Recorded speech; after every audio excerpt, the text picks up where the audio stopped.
I will now call to order the June 3rd, 2021 business meeting of the Board of Clackamas County Commissioners. Gary, please call the roll. Thank you, Chair Smith. First, our staff support today, Christina Twilliger, Clerk to the Board, Stephen Madcore, County Counsel. A reminder, if you wish to testify, members of the public, you have until 10:05 a.m. to either register online with Zoom or to fill out a blue card in the hearing room. We publicly noticed this several months ago, so this is not a new request. With that, roll call. Commissioner Savas. Here. Commissioner Fisher. Here. Commissioner Schrader. Here. Commissioner Shull. Here. Chair Smith. Here.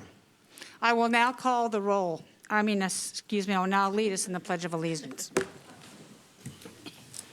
Pledge allegiance to the flag of the United States of America And to the republic for which it stands, one nation under God. indivisible, with liberty and justice for all. Thank you. We are holding this meeting in person and virtually. If you've joined us on the Zoom app for this meeting and you are interested in providing public comment, we will prompt you regarding how to do that when the time is right. Please keep in mind, I would remind all participants, including staff, all elected officials, and members of the public, that Robert's Rules of Orders will be enforced during this meeting. For those who are testifying, we have this nice little pamphlet, public testimony before the Board of County Commissioners. It shows you how to do it, and it's intended to encourage more participation and alleviate people of any anxiety they may feel becoming for the Board of County Commissioners. Gary, can you please introduce the first item? Yes, Chair Smith. First, wildfire updates. Nancy Bush, County Operating Officer and Acting Director of Disaster Management, will present. Go ahead, please. Thank you. So good morning, everyone. We just have a few things on the wildland fire that have been moving. Disaster Management and the Long-Term Recovery Group are working with FEMA on a re-engagement program, and we're also working with the state on that as well.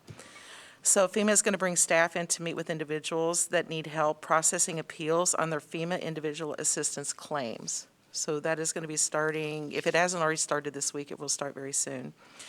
The Long-Term Recovery Group will be at the re-engagement to engage with survivors to start working with them through the recovery process as well. The re-engagement is tentatively scheduled right now for July 16th through the 19th at the Estacada High School. So they're reaching out now, and then we'll have FEMA here at that time. The Long-Term Recovery Group and Clackamas County will advertise the event when the schedules are confirmed. Also, the Oregon Department of Human Services is on board, has boarded a second disaster care manager for Clackamas County in particular, and he is also currently engaging with survivors.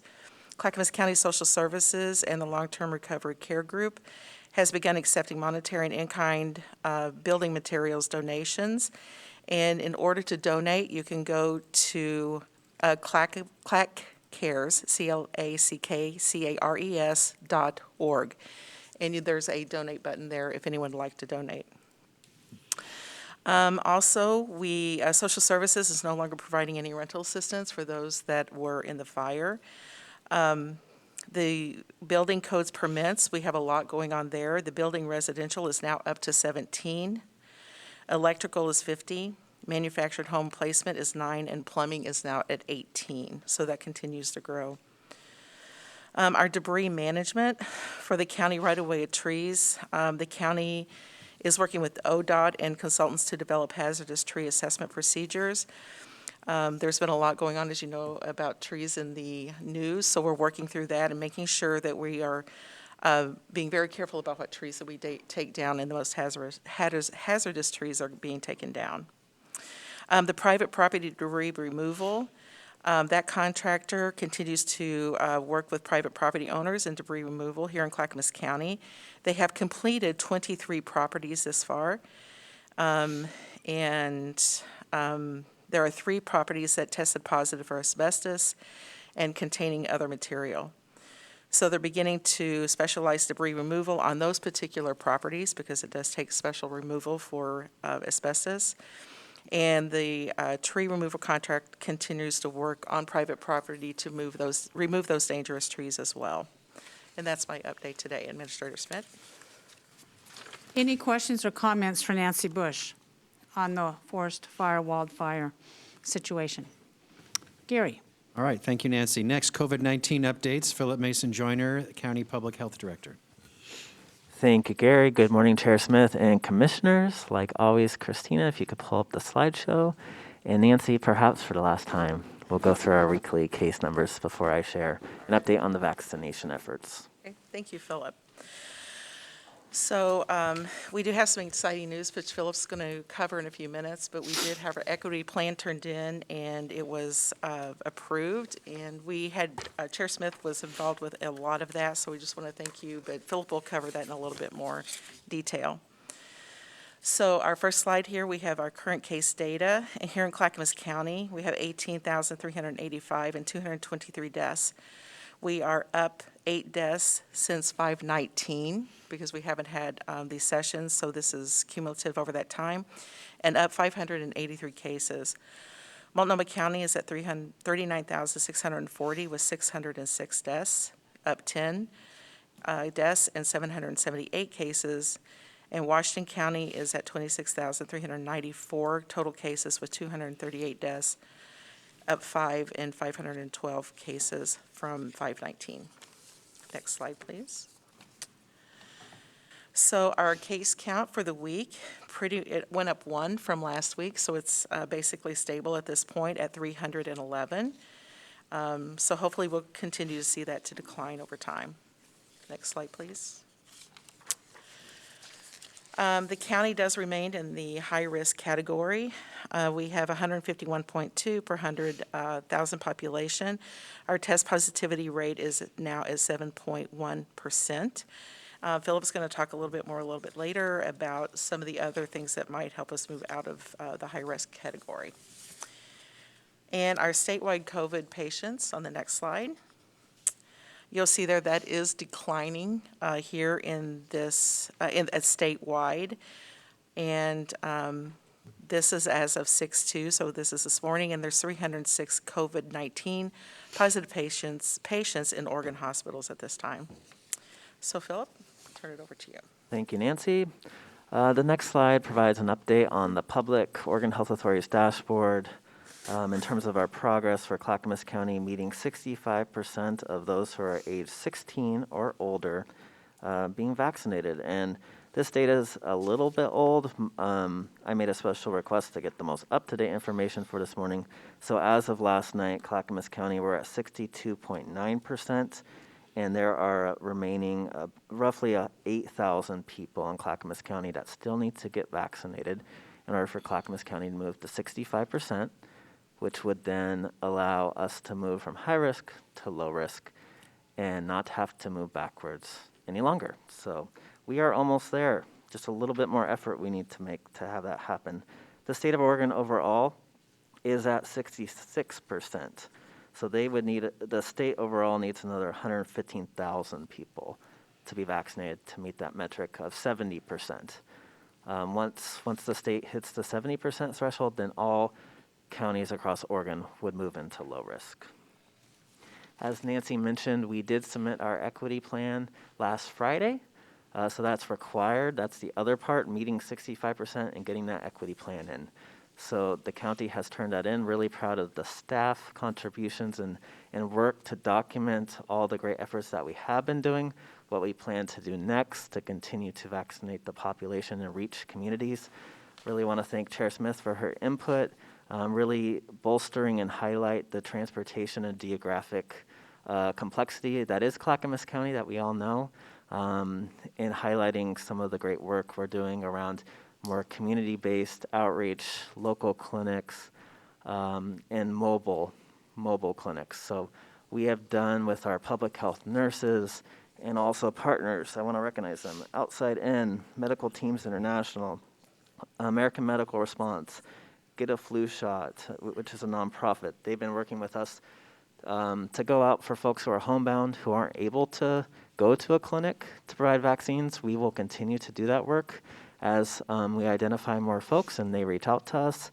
And then also employers. So a couple weeks ago, I mentioned at the business meeting that any employers, if you have at least 10 employees at your worksite in Clackamas County, contact us. We can go to your worksite and get those employees vaccinated if they haven't. So we saw a nice uptick. We've got quite a bit of employers who have. We have provided clinics at their work location and more scheduled over the next month. Also, a lot of work around culturally specific clinics, working with the nonprofits, specifically around our Latinx population and Russian Slavic populations, so assuring that there are staff there that speak their language, that materials are written in their language, that there are staff at the clinic who look like them. So we continue to put on those events and having success and making an impact. So that really is a lot of the work ahead as we transition from these larger sites with lots of throughput as the mass clinics in Portland ramp down. These are the strategies that we will be deploying throughout the summer, along with the great work we've been doing with all 10 school districts this month to get our younger folks and families vaccinated at their school community. All 10 school districts, we put on events, and we are continuing to do so. So the next slide. If someone has transportation barriers, if you would like these mobile services, if you need any support of any kind to get an appointment, you're welcome to please call our call center at 503-655-8224 or email us at covidvaccine@clackamas.us. Also, all the appointments, we have over a dozen local clinics on the website right now. All have appointments available, first dose clinics. You can just walk in too. So if you can make the appointment if you want to select a specific time that you can show up. If you just want to walk up to any of them, you can do that too. So it's never been easier to get the vaccine. I feel like the county's done a great job. Vaccines are available. The equity plan is submitted, and we are getting really close to meeting that 65% threshold. Also, if you're interested, I've been sharing that the mass vaccination clinics at the airport and the convention center are ramping down. However, as they're doing second doses this month in June, they're also providing the 1-dose Johnson & Johnson vaccine for walk-ups. So if folks would prefer the Johnson & Johnson 1 dose, so you don't have to worry about getting 2 shots, just get the 1 shot, that is an option too available. With that, happy to answer any questions that the board may have. Thank you. Commissioner Savas.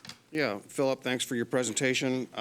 Based on the last 7 days, or the rate, however you calculate, the rate of vaccinations administered, what does that look like compared to the 8,000 we need? Does it look like we'll get there in a week or 2 weeks? I mean, what's our chances of success? I'm hopeful that next Friday we could be in a position where we'd be in low risk, but that's a hope, it's not a guarantee. Before Memorial Day, we were averaging around 1,700 to 2,500 daily. So over the last week, we really did make some good progress. Of course, Memorial Day, a lot of clinics not open now. The data's a little messy. It's harder to, I need a few more days to really know how it's looking this week if we're still maintaining that level of progress. Okay. Second question, knowing that there's a couple other triggers or metrics that can trigger us moving down into a lower risk, one being the case count, you touched on that. The other one, the hospitalization as a factor, I guess. So I don't know where they cross diminishing return or however that's calculated, but on the hospitalization side, I know that number is dropping, and it's a statewide measure, it's not a county measure. So is there a chance between now and Friday that any of those other metrics change and at least bring us down maybe 1 notch? To move to moderate risk, that number of high risk, it have to be in the 50 to 99, and I think we're around 151, was it? So I think that's unlikely that we would get there more quickly than we would vaccinate 8,000 more Clackamas County residents. Okay. And in the hospitalizations, I'm not hearing that there's concern that we would meet those thresholds of having to move backwards at this point. Okay, thank you. Commissioner Fisher, you're up. Thank you, Chair Smith. I'm interested to know what is the practical changes that will happen at 65% for Clackamas County. I know there'll be more capacity at venues, restaurants, but the other restrictions I'm pretty sure will remain in effect, so let me know if I'm wrong about that. But what happens at 70% for the state? Is there going to be greater lifting of restrictions at that point? Yeah, so once we move to low risk, it really is around capacity within different establishments, gatherings, indoor entertainment such as movie theaters, bowling alleys, gyms and fitness centers, restaurants. So really a lot of our businesses locally can expand indoor capacity. For 70%, I don't fully know. I know the state has discussed that the framework around these metrics would be removed. Perhaps changes around the face covering requirements. I think they're still actively discussing that and haven't heard, they have not communicated anything final on additional changes once the state hits that 70% metric. And what are you hearing as to the greatest or the most common themes for vaccine hesitancy at this time? A lot of folks, question the safety of the vaccine. So I think one of the tools that we're really relying on is Dr. Present and other health officers in the region are starting to convene healthcare providers, because we do know one of the most effective tools is that you have someone, that one-on-one conversation that you can ask all your questions with, and someone you can trust to really address all those questions that folks have. As the hospitals move from those large sites, they're going to have more vaccine available in local clinics. So more ways to reduce those barriers. That's one example of reasons for hesitation. I mean, I've also heard from folks in Estacada and up in Welch's that essentially if we hadn't gone out into the community, they probably wouldn't have got the vaccine just because it wasn't super convenient. So that's why this work is so important, that we go to where folks are, in their neighborhood, in a place that they know, with partners that they trust. It takes time, though. It takes a lot of time and resources to make it happen. Is that it? Yeah, well, thank you for this report.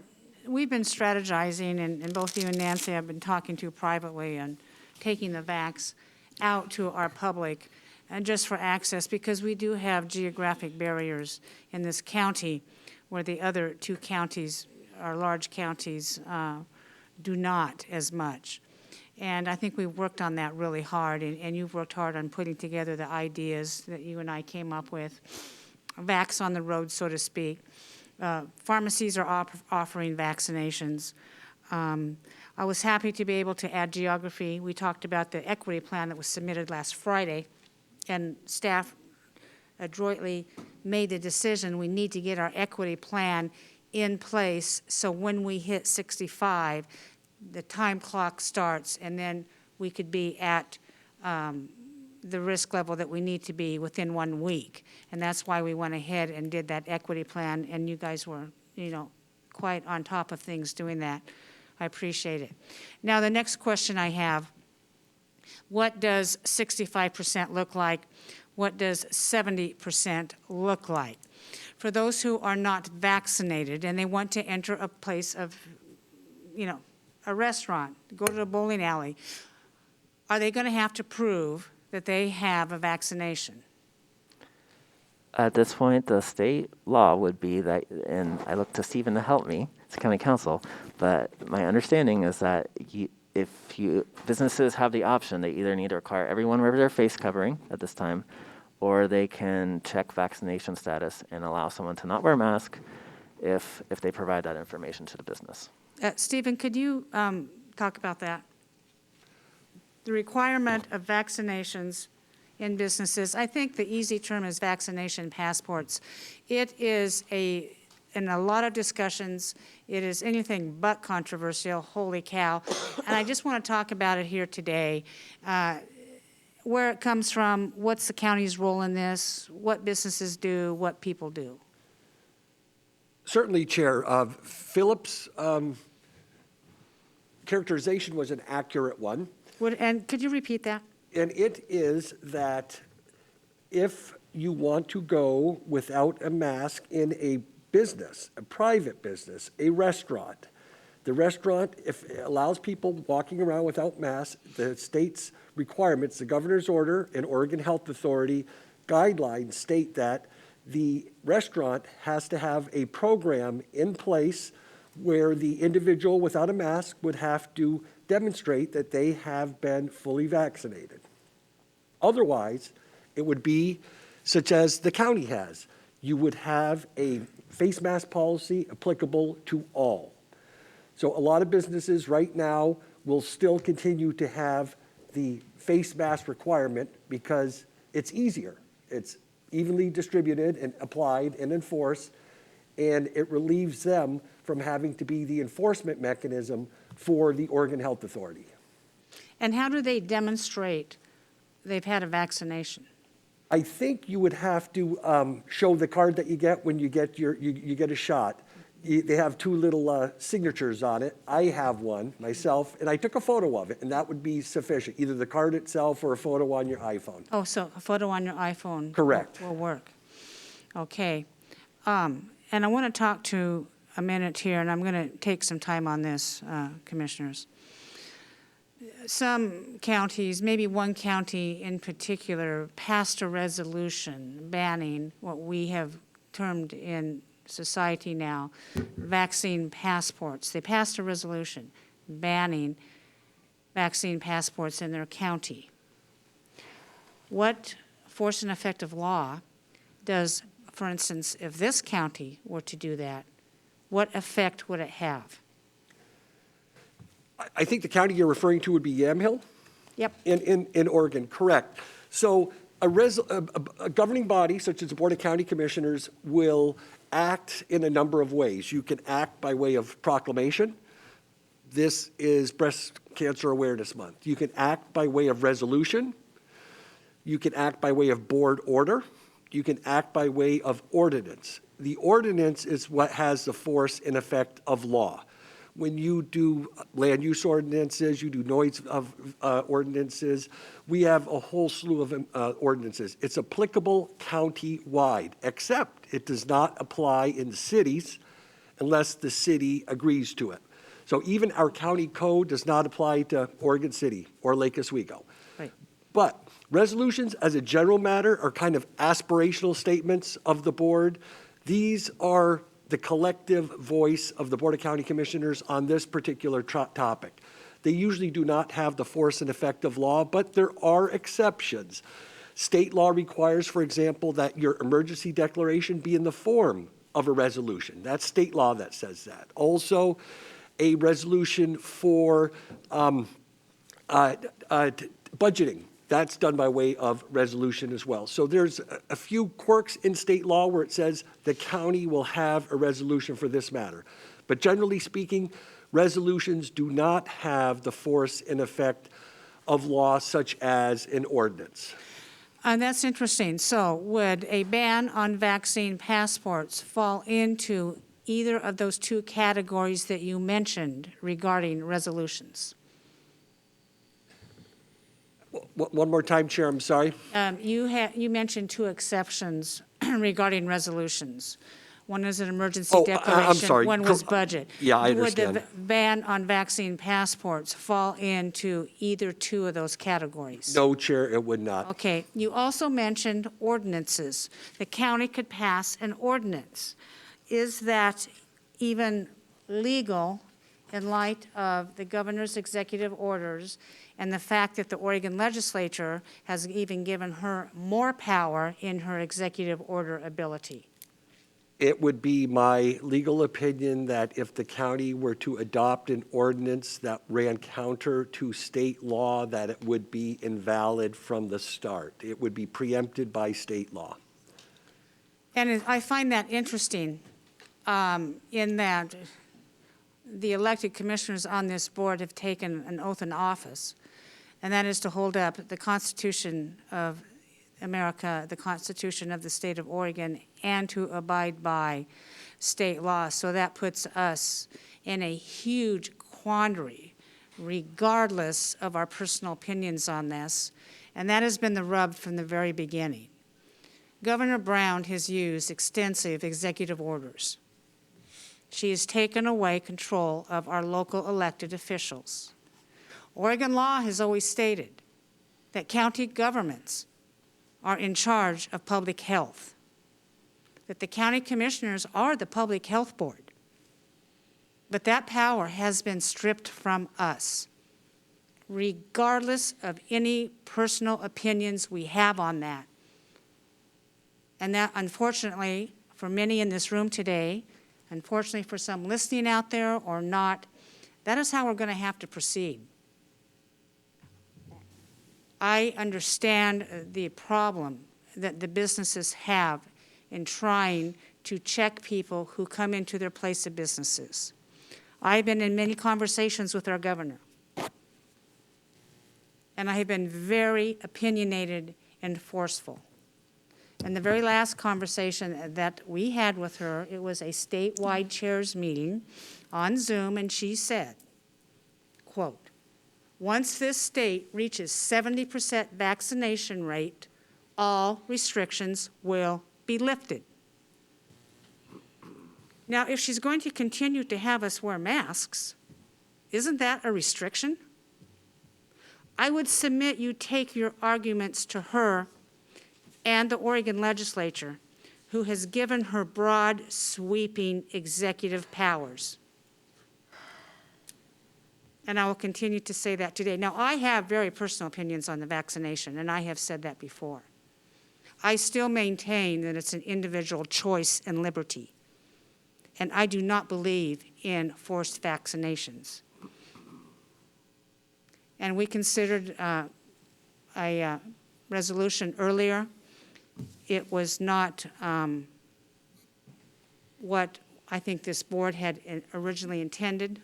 And if people in the room want to speak on that today, you are certainly welcome to do so. But with that in mind, if we were to put out a resolution, knowing it had no force and effect of law, what does that do to the expectation levels of the businesses who think, oh, I don't have to do passports checks? What does that do? Does that put them in a precarious, illegal position of being possibly fined by OSHA? So I think if we were to put out a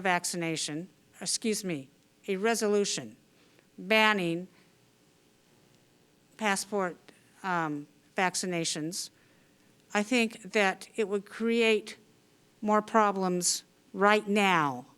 We'll see what the summer brings to us. Hopefully we'll be out of this. Hopefully this COVID situation will be ending soon. And so that's really, I think, what this Board of County Commissioners and our staff have pretty much decided to do on this for probably the next month anyway. So, Gary, with that in mind, what's up next? All right, thank you, Philip. And Nancy, next you have 3 public hearings this morning, Commissioners. First is approval of a board order for a boundary change proposal CL 21-001, annexation to Clackamas County Service District Number 1. Ken Martin is the county's boundary consultant, and he will present. Go ahead, please, as soon as we're clear of the tables here. One moment.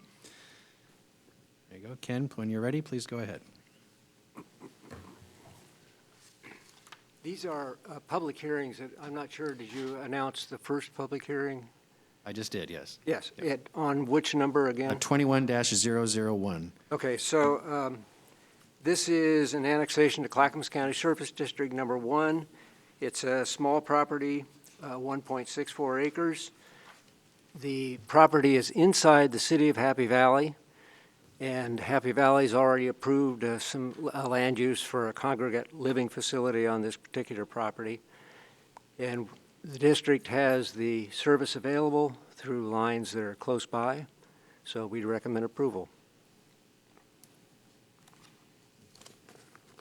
Do commissioners have any clarifying questions or comments?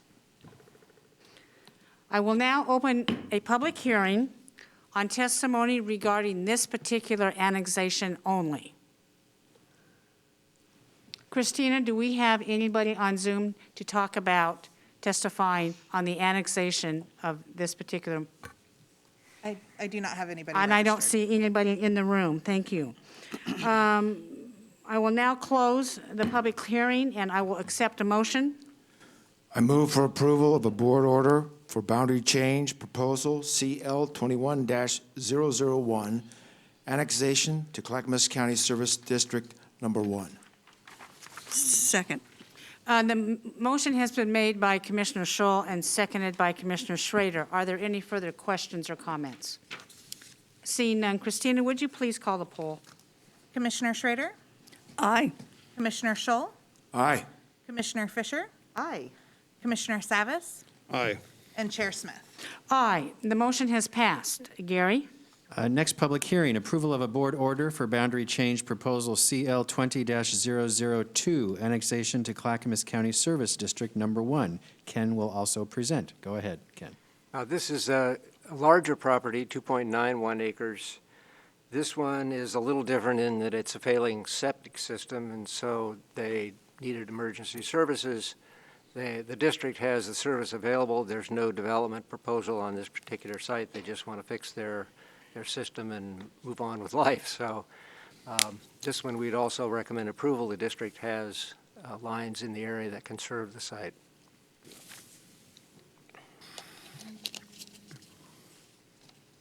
Do commissioners have any clarifying comments or questions? I will now open the public hearing, and is there anybody in the room who would like to testify on this particular annexation? Seeing none, Christina, is there anybody on Zoom? I have no one registered on Zoom for this. I will now close the public hearing, and I will entertain a motion. I move for approval of a board order for boundary change proposal CL 20-002, annexation to Clackamas County Service District Number 1. Second. The motion has been made by Commissioner Scholl and seconded by Commissioner Schrader. Any further discussion? Seeing none, Christina, would you call the poll, please? Commissioner Schrader, Aye. Commissioner Scholl, Aye. Commissioner Fisher, Aye. Commissioner Savas, Aye. and Chair Smith.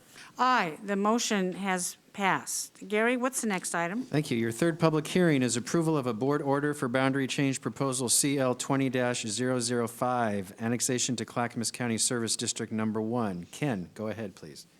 This is a 10-acre piece. Again, it's inside the city of Happy Valley. It needs to be annexed into the district so they can get sewer service. They are proposing to put a 20-lot subdivision on the property, which has already been approved by the city of Happy Valley. There are lines in the area that can serve it from the district, and we'd recommend approval. Thank you. Do commissioners have any clarifying comments or questions on this? I will now open the public hearing for anybody in the room who wishes to testify on this particular boundary change only. Christina, anybody online? I have no one registered on Zoom. I will now close the public hearing, and I'll entertain a motion. I move for approval of a board order for boundary change proposal CL 20-005, annexation to Clackamas County Service District Number 1. Second. The motion has been made by Commissioner Scholl and seconded by Commissioner Savas. Any further discussion? Seeing none, Christina, would you take the poll, please? Yes, Commissioner Schrader, Aye. Commissioner Scholl, Aye. Commissioner Fisher, Aye. Commissioner Savas, Aye. and Chair Smith. Aye, motion passes. Gary, what's up next? That's the end of the public hearings. Thank you, Ken, very much. Next is the consent agenda. Christina, will you please read the consent agenda by title only? And if you need assistance, let me know, and I'll help you with it. I will. And it's a very long consent agenda, just letting you folks know, so chill. It is. Yeah. Thank you. All right, starting with Health, Housing, and Human Services, approval of Amendment Number 3 to Agreement with Federal Highway Administration under the Federal Lands Access Program for operations funding for Mount Hood Express Service to Timberline Lodge. This amendment extends the agreement for 7 months and increases the total amount by $18,400 for a total agreement of $1,623,408. This is funded through the Federal Highway Administration and has no general funds involved. Number 2, approval of a contract with MTR Western LLC for the shuttle operations service. The term of this contract is for $942,504 and is funded through the State Transportation Improvement Fund. No general funds are involved. Number 3, approval of an intergovernmental agreement number 1594 75, Amendment Number 2, with the State of Oregon, Department of Human Services, Aging and People with Disabilities Division for the provision of the Oregon Money Management Program in Clackamas County. This is for $458,050 and is funded through the state general funds. No general funds or county general funds are involved.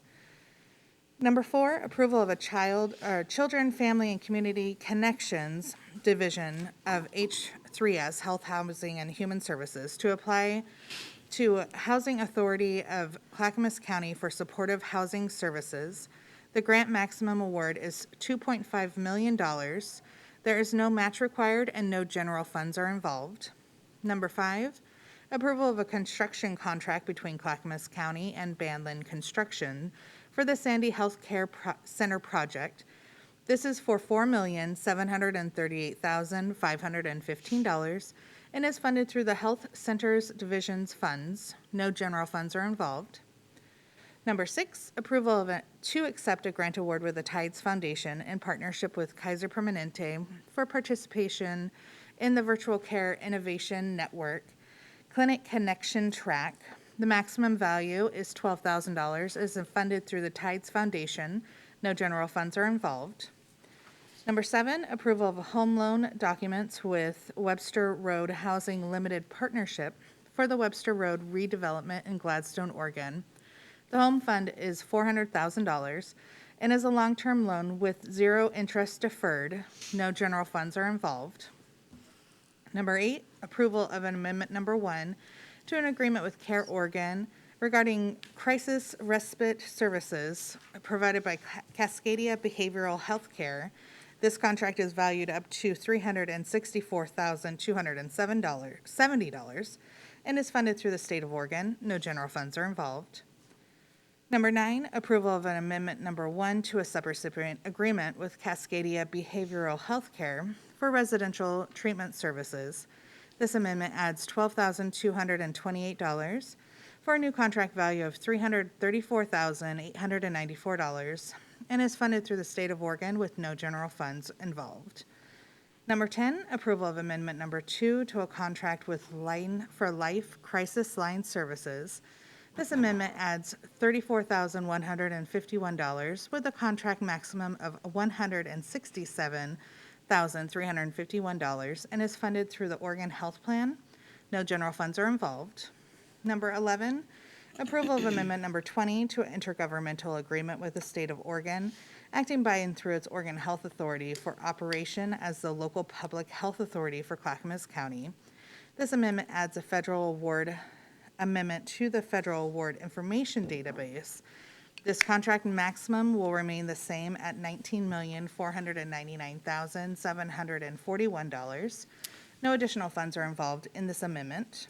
Number 12, approval to an intergovernmental agreement with the State of Oregon, acting by and through its Oregon Health Authority for access to the electronic referral system, Oregon Tobacco Quit Line. This contract maximum is $40,000 and is funded through the Health Share of Oregon grant. No general funds are involved. Under Department of Transportation and Development, approval of a personal services contract with Carl D. Cox, attorney at law, for the land use hearings, contract not to exceed $175,000 per fiscal year, with a total not to exceed amount of $1,050,000 for 6 years. This is a mix of funding through the Land Use Hearings Fund officer fee and general fund. Number 2, approval of a personal services contract with Joe Turner, municipal hearings officer, for land use hearings officer. Contract not to exceed $175,000 per fiscal year, with a total not to exceed amount of $1,050,000 for 6 years. This is a mix of funding through the land use hearings officer fees and general fund. Under finance, approval of a grant agreement with the U.S. Department of Treasury for Coronavirus Local Fiscal Recovery Fund Award. This award is for $81.8 million, and no general funds are involved. Under elected officials, number 1, approval of a contract number 4061 with Kim Image Corporation for the purchasing of mail scanning equipment for the Clackamas County Jail. This purchase price is $179,694. The funding will come through the state forfeiture funds. No general funds are involved. Number 2, request for Clackamas County Sheriff's Office to enter into an intergovernmental agreement with the state of Oregon through its Department of Transportation, Commerce, and Compliance Division to provide Clackamas County Sheriff's Office access to weigh stations to assist with law enforcement activity. There's no fiscal impact for this.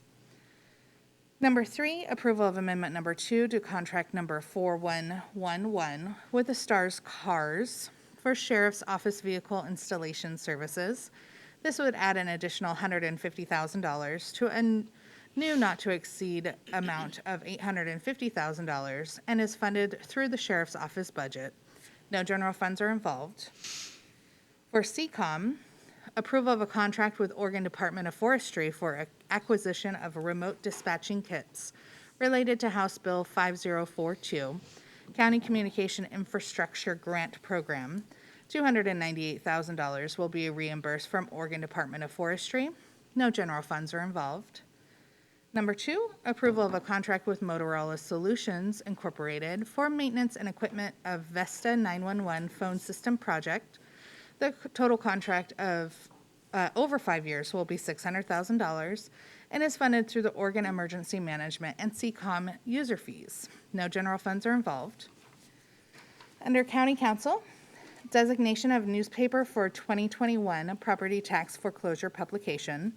The costs are unknown and will be funded through the assessment and taxation legal notices budget. Under Technology Services, approval of a service level agreement between Clackamas Broadband Exchange and Link Oregon. This will be a non-recurring fee of $2,400 for the new fiber construction and pay an annual recurring lease fee of $3,060. This is funded through the CBX budget and then reimbursed by Link Oregon. No general funds are involved. Number 2, approval of a non-disclosure agreement between Clackamas Broadband Exchange and Verizon Business Network Services. No fiscal impact. Under Human Resources, approval of a labor contract between the County of Clackamas and the Clackamas County Peace Officers Association.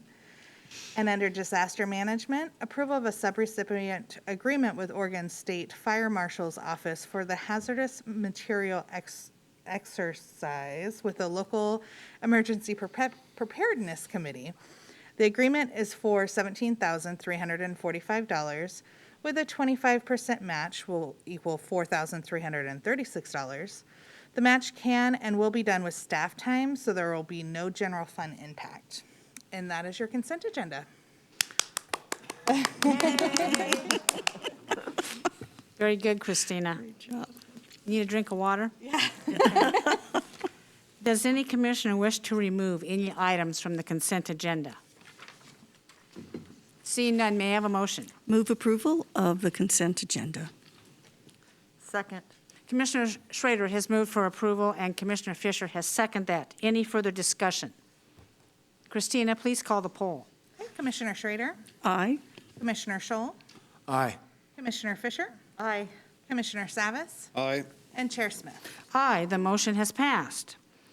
The board will now recess as the Board of County Commissioners and convene as the North Clackamas Parks and Recreation District for the next item on the agenda. Gary? Next is the North Clackamas Parks and Recreation District consent agenda. Christina, would you please read the consent agenda by title only? I will.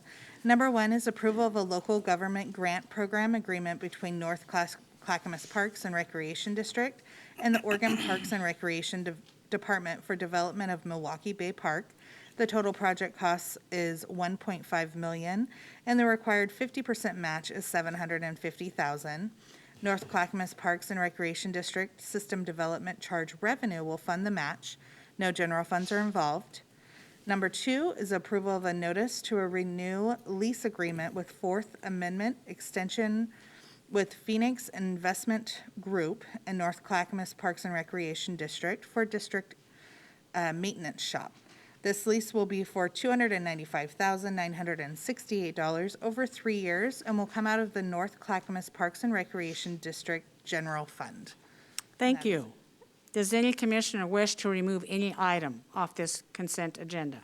Chair, I would like to discuss Yes, it. go ahead. Yeah, so I just want to point out on the third page of the NCPRD packet, which is page 654 of the 923 pages of the consent agenda today, if anyone want to look at it, the table, draw your attention to the table on page 654, or again, the third page of the NCPRD packet. We had a discussion last week under budget when we brought this up on last Monday. And Administrator Schmidt, you recall that my question getting to the point, does the NCPRD budget, by virtue of passing it, approve the SDC funds and so forth that have yet to be really discussed, determined, and voted on? And we clarified that, but at the top of that table, I'm realizing now, based on that discussion we had last Monday, this is not consistent with that. So I don't know if this is, if we can expand, because the asterisk is speaking to the overall piece, but this is a separate item, and the way the language infers in the table, it says that really it's pending the budget. The budget makes a determination, which is contrary to what we agreed to do last Monday. So I don't know what the remedy is here, if this can just get carried over and just rectified next week, or what's your suggestion? Yes, Commissioner. So yes, at the Budget Committee meetings last week, the committee agreed, the North Clackamas Parks and Recreation District Budget Committee agreed to add an asterisk to the entire budget document of North Clackamas Parks and Recreation District that any projects and use of system development charges are pending intergovernmental agreements with the appropriate agencies and approval by the District Advisory Committee. So that's the language we're going to add to the budget document starting July 1st. I would offer, if you're comfortable, Commissioners, you can, if you want to amend your motion now to make sure that the asterisk in the budget document is included in this today so that you can go forward. I feel that would cover that, as well as the budget starting July 1st. It covers that as well, and this $1.5 million is not going to be expended in the next 25 days. It will be in the next fiscal year. I feel you're covered, but certainly if you'd like to pull it, we can bring it back next week. Well, yeah, I'm good with your suggestion, but I'd like to just add one, and maybe under the column of agreements and a column of status, and just strike those and leave those blank, because the way it suggests that is approved via that, and I think we need to be consistent through there. With those two amendments, I'm happy to move to approve the consent agenda. Stephen, can you weigh in on that from a legal point of view, please? It's perfectly appropriate, Okay. provided the amendments are agreed to. Gary? I think, yes, if you're willing to. But is it clear what we're doing here on this? Commissioner Clear Fisher? to me, but I guess, so we're adding the asterisk to the language, and in the final columns there, we're taking out the language there. On that one I don't have it in line, front of me, on the SDC line. Yeah. Okay. So where it says NCPRD budget, we just strike that, and where it says annual budgeting, under that line, we'd strike that as well.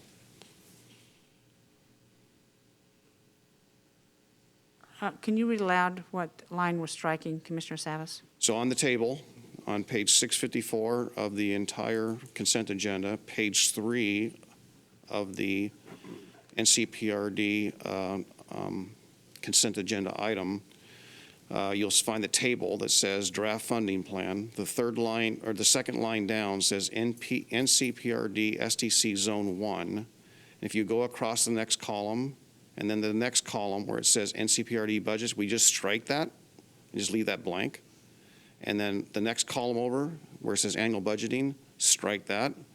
And frankly, just to make it clear and clean, the next line where it says June 21 plus, probably suggest we strike that as well.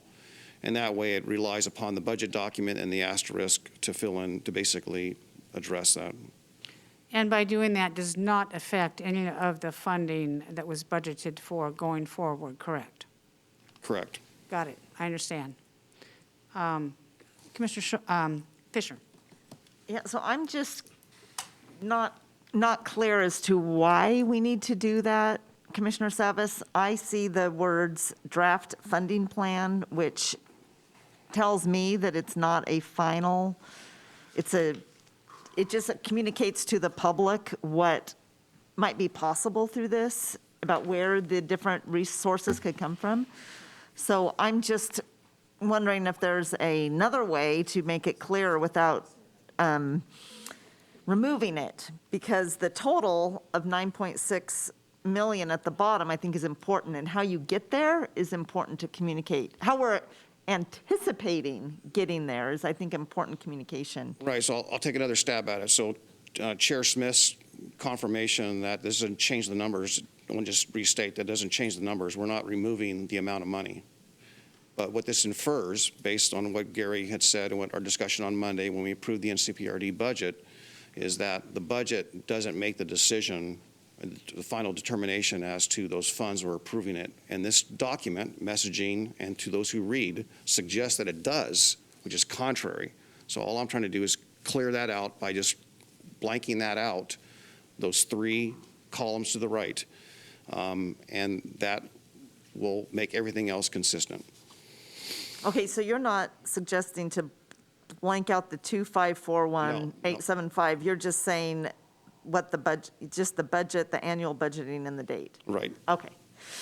Commissioner Schrader, do you For have a comment? clarifying. If you're ever okay with that, I appreciate a second to the motion. Yeah, just a moment, just a moment. I will second the motion, but I think just with a comment, I appreciate what Commissioner Savas is doing, because even though we say they're drafts, once out there, it becomes a little more solidified, and people may have expectations that can't be filled. So I like the idea of keeping that a little clearer, so people aren't going to misconstrue things.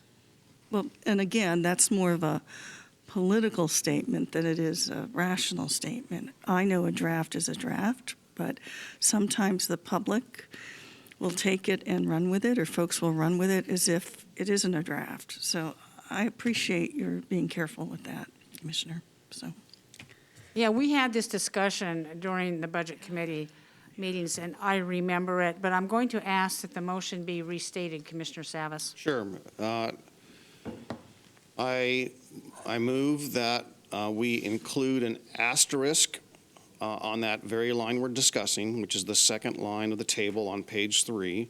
Add an asterisk, as Administrator Smith suggested, pending agreement with execution of agreements, and also striking the words in the 3rd column and CPRD budget, striking the words in the 4th column, annual budgeting, and striking June 21 plus in the final column, leaving everything else in that column there, the amount, and leaving the funding source.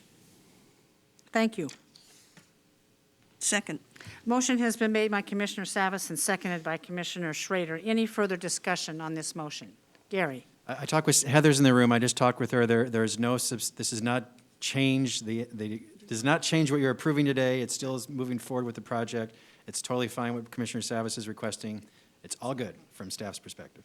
Thank you, Gary. Any other further discussion? Seeing none, Christina, please call the poll. Okay, Commissioner Schrader, Aye. Commissioner Scholl, Aye. Commissioner Fisher, Aye. Commissioner Savas, Aye. and Chair Smith. Aye, motion passes. The board will adjourn as the North Clackamas County Parks and Recreation District and convene as the Water Environment Services for the next consent agenda. Gary. Next is the Water Environment Services Consent Agenda. Christina, would you please read the consent agenda by title only? Yes, number 1 is approval of a contract between Water Environment Services and Jacobs Engineering Group for the Kellogg Creek Water Resource Recovery Facility aeration improvements.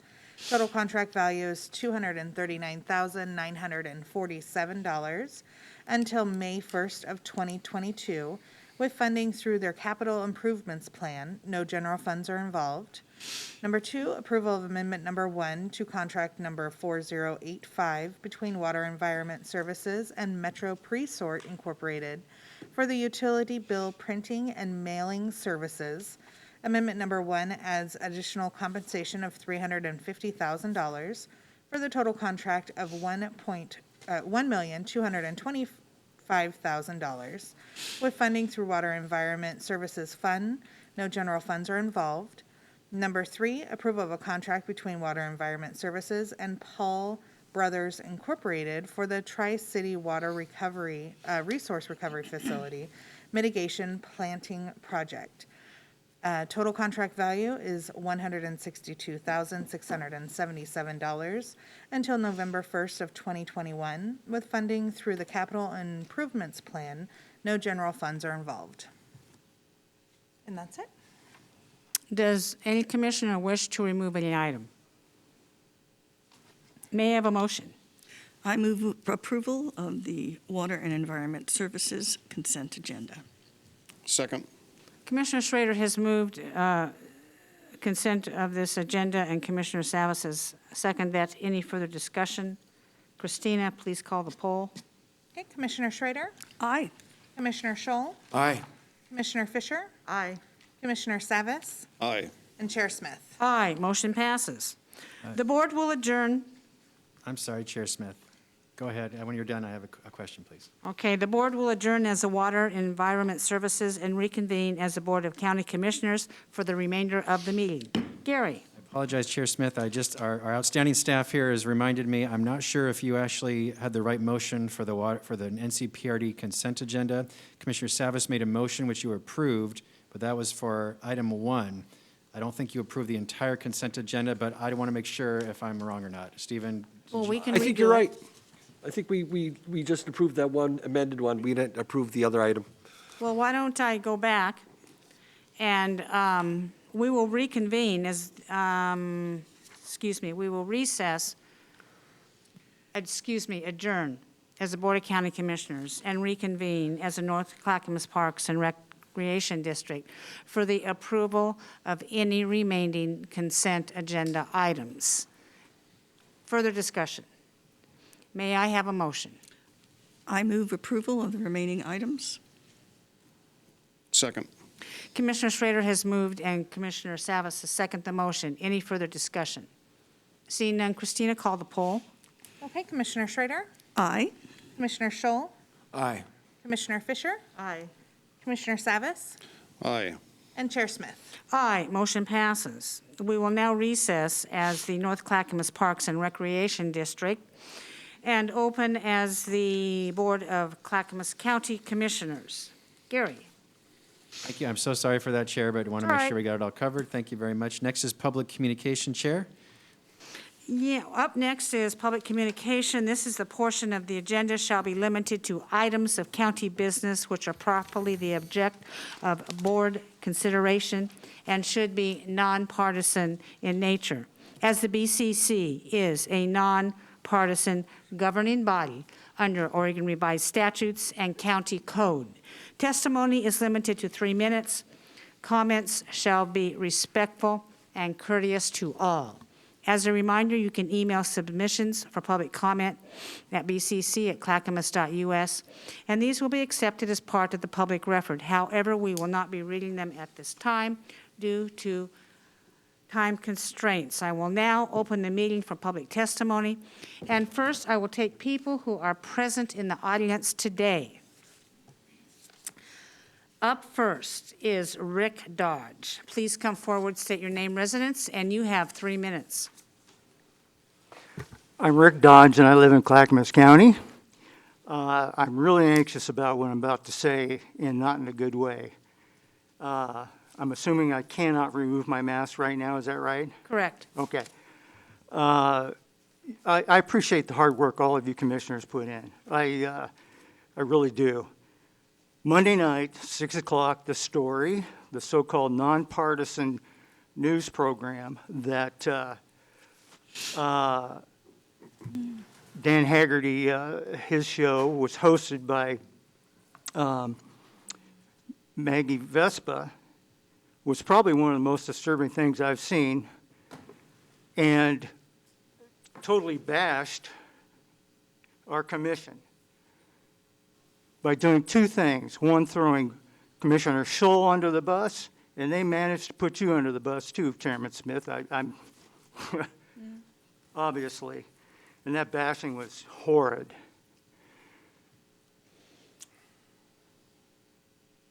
The so-called dissension, so I you can tell I'm a little nervous about this. Go- because just I'm really, relax, just really anxious. So what is even more disturbing is what happened the next day in your meeting. And I mean, that was terrible, coming down on Commissioner Scholl like that. And real quickly, this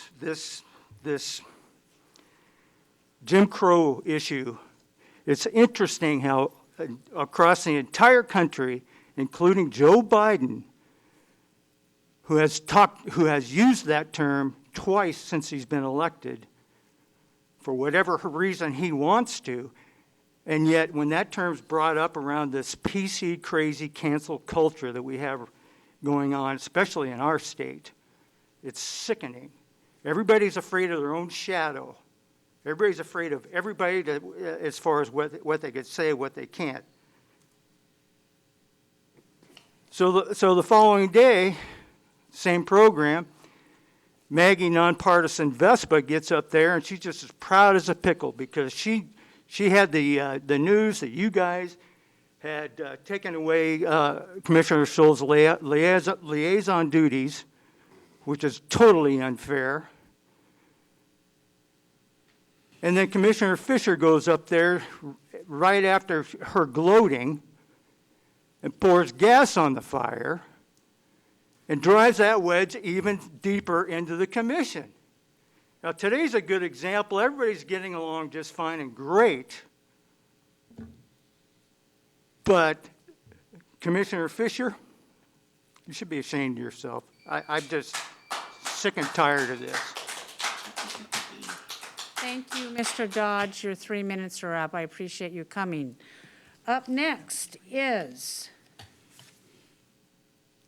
Yvonne Lazarus.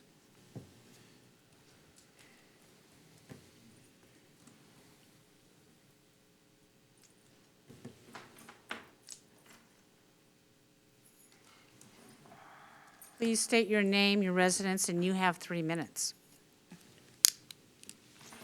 Yvonne Lazarus, and I live in Milwaukee. The first thing I do want to start out with is business that was on Tuesday. And Paul, I'm glad that you watch numbers. There is no way we can take a loan, and I didn't catch if it was Metro or Portland on that housing situation where they're not going to give us the money they should be giving us. That is a no, no, no. We don't need another situation with them like that. The second thing, and this happened really fast, guys, you gave $300,000 of our money to the CCC. And if anybody out there doesn't know what that is the Coalition of Communities of Color. They are part of the mess that is up here. We gave them money for a study when we need the money ourselves. What a conflict of interest. I'm angry too about Tuesday. Mark Shull's language is fine. And I'm sick and tired of hearing about how people's feelings get hurt because it's prejudiced, or it's this, or it's that. My last name is Lazarus. And if you don't think people have said crummy things to me, you're mistaken. But you know what? If they feel better, I guess it's okay. None of this belongs here. I said it in the beginning, and I'm going to say it again. This is a political coup. 2 people got elected here that it really bothered the other side because they didn't think it would happen. And it did. and they're good people, but they're not being permitted to do their job because of this awfulness that's been going on. And I'm going to tell you something. I'm so mad right now, and please excuse me, because I know we're not supposed to get emotional like this. But you people aren't being permitted to do your job correctly because it's secret, secret, secret, and don't say this and don't say that. And I'm going to tell you, these two people are good people, and I'm going to fight for them. Thank you very much. Appreciate you coming in today. Up next, Joe Haverkamp.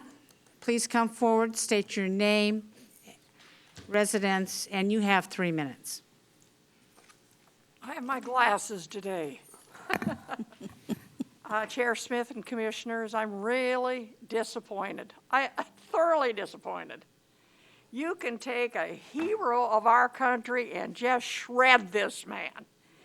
Do you know anything? Now, this is supposed to be a nonpartisan board, right? I don't believe it is or not. I think you have got so much going on in this board, especially her. If anyone needs recalled, it needs to be this lady over here. I don't know if you all know about Jim Crow, or do you just think you know something about Jim Crow? I have an adopted black son. He understood totally what he was trying to get across. Jim Crow wanted to limit black people from their rights, okay? And Mark Scholl is protecting the people that are not vaccinated. Did you ever, and getting a passport? I mean, when you have the flu and it's an epidemic, do you get a passport after the flu's over? I don't think so. You didn't get it? You're intelligent people. You had no right to do what you did to him. You had no right. And you constantly are picking on Mark Scholl and Tootie Smith. I don't agree that you should have taken away his jobs that he did. He did a wonderful job. And I think that, Gary, why did you take that report and publish it? He didn't want it published. You took it and you published it and you caused all this big stink, and you're nonpartisan? I don't think so. You have no right to take a man out of office that the public elected. I think that if we need any recalls, we don't need the recalls on this man. I hope that you have the guts to stand up and say we do not need a passport. There's people that cannot take the shot, like myself. I cannot take the shot. I live in a retirement home. There's a lot of people that cannot take the shot. Why should they be discriminated when they want to go out to lunch or dinner? They are already being discriminated against. Have you ever asked Mark how he got his Bronze Star? He did a lot for the community over there. And at one time, he even saved a man from drowning, carried him on his shoulder. But do you guys ever listen to anything? Thank you very much. Appreciate it. Gary, I think this may be a good opportunity for you to explain the process. And I have said before that I maintain a very liberal process in that any commissioner who wants to discuss an item that could eventually become codified in our ordinances or law, bring it before issues. And whatever we want to discuss, it's quite open. Gary, explain how this situation came about. Yes, Chair Smith. So there is a topic, an issue called, or a section of the agenda for Tuesdays called Administrator Issues and Updates. That's a chance for me as County Administrator to bring forward to you very quick updates That should be 5 or 10 minutes, seeking your head nod of approval to give you updates on potential future policy issues, to seek your approval to have a policy session in the future to talk in more detail about policy matters. Staff make requests for me to put on the agenda. I put items on the agenda, and any commissioner can ask me to put an item on the agenda. I don't edit that. I don't tell you yes or no. I put it on the agenda because you're an elected commissioner. I am not, by the way. I'm the county administrator. I report to the commissioners. So in this instance, Commissioner Shull asked me to put this topic on the agenda, which I did.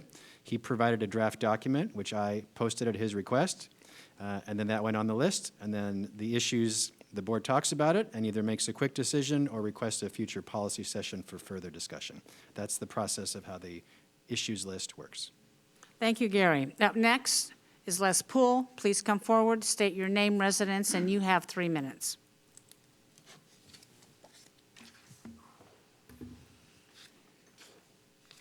Les Poole, I live in Gladstone.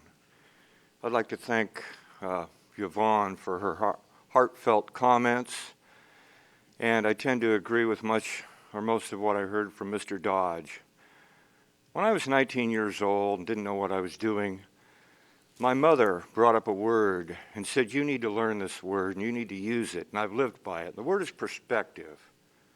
Things are so out of perspective here that it's scary. And I see division. I see an unreasonable partisan treatment of Mr. Scholl. I'm very troubled by the lack of results here. And why don't we get results? One of the reasons is that we've got a commissioner here who devotes a considerable amount of her time to campaigning. And while she's free to do that, I'm very, very troubled by her lack of transparency and lack of response to simple questions such as, why in January of 2019 and February, why just after the attack began on Mr. Scholl, did the Public Employee Union give you $10,000, and why did you take some of that money and pay consultants to write a hit piece on Mr. Scholl, which you put out on your own official email? I hope you're writing exactly what I'm saying. I'd like to know why that happened. Got a minute left. I'd even donate my time. The other question I have is, are you still investing money and paying consultants to write hit pieces or go after Mark Scholl? We haven't heard an answer to that. I doubt we will today. I could go back and bring you hundreds of examples of things said here that could be misconstrued or that were misappropriate. Most of them came from someone that she routinely defended, and that, of course, is the former chair. And there was a message in November that's been lost and been overlooked in all of this drama. What is that message? Well, the governor's out of control. The governor has placed our businesses in a position where, rather than somehow surviving and somehow embracing us as customers and neighbors, they're in the enforcement world. And now here we are dealing with that. I request that we have a passport state or a vaccine statement, not a demand, nothing illegal, but a statement to the governor about what we are willing to tolerate. And thank you as always. Okay, that's all the cards I have. That's all the cards I have for in-person testimony. Christina, do you have anybody online? I do. I have 7 people registered, so I will just start with the first registration. That's Angela Nyland. Angela, just go ahead and unmute yourself, state your name and area of residence, and you have 3 minutes. Perfect, thank you. I was trying to find the raise my hand, but I see it's a different process. First of all, good morning.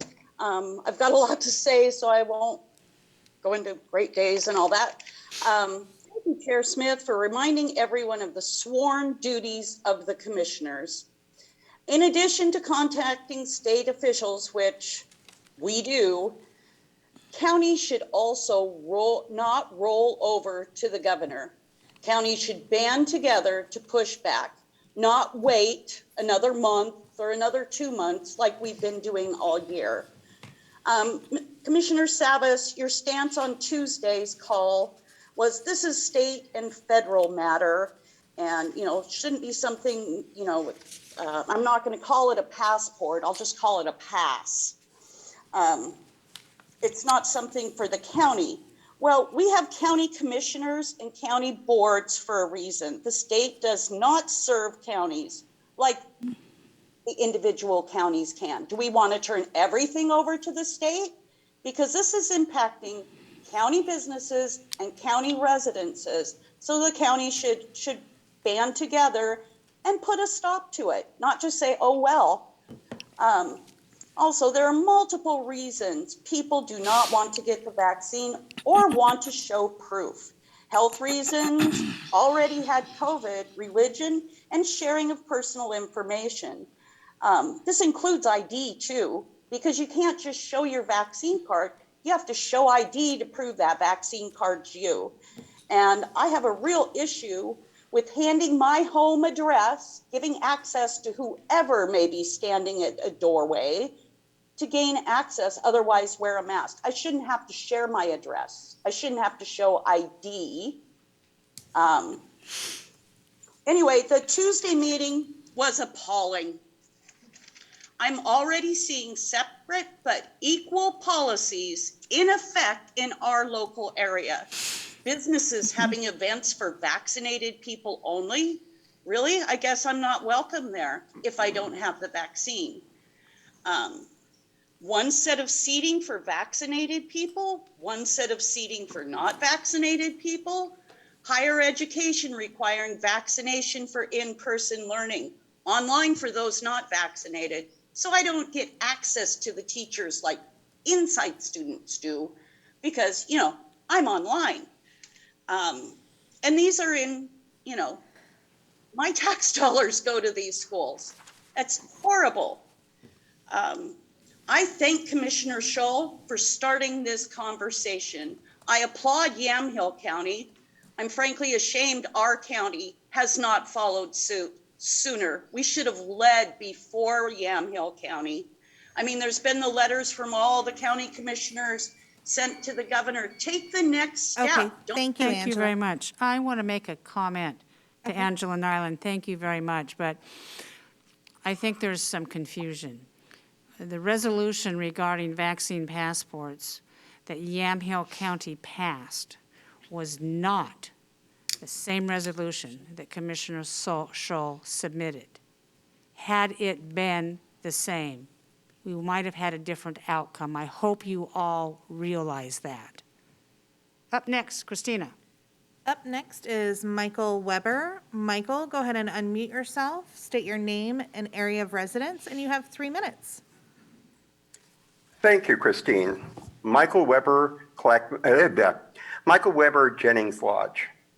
Chair Smith, you were correct in your clear denouncement of Commissioner Scholl's actions of putting into the public record an attempt to equate wearing a mask if one does not have proof of vaccination to the incomprehensible horrors experienced by a segment of our population through the Jim Crow laws.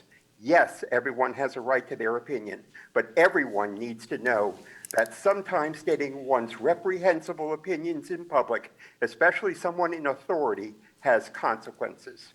Speaking of opinions, Chair Smith, I respectfully ask you to remove references of Papers, Please from your social media. It being written on the internet rather than being spoken in public makes it no less offensive. Part of the problem, Commissioner Scholl, is that you still don't see what is wrong with your statements. Even as every other commissioner was denouncing this document that you plagiarized from Yamhill County, you were trying to defend the indefensible. You didn't even mention that Yamhill County found this document so extreme, they rejected it. Let me explain with a direct example.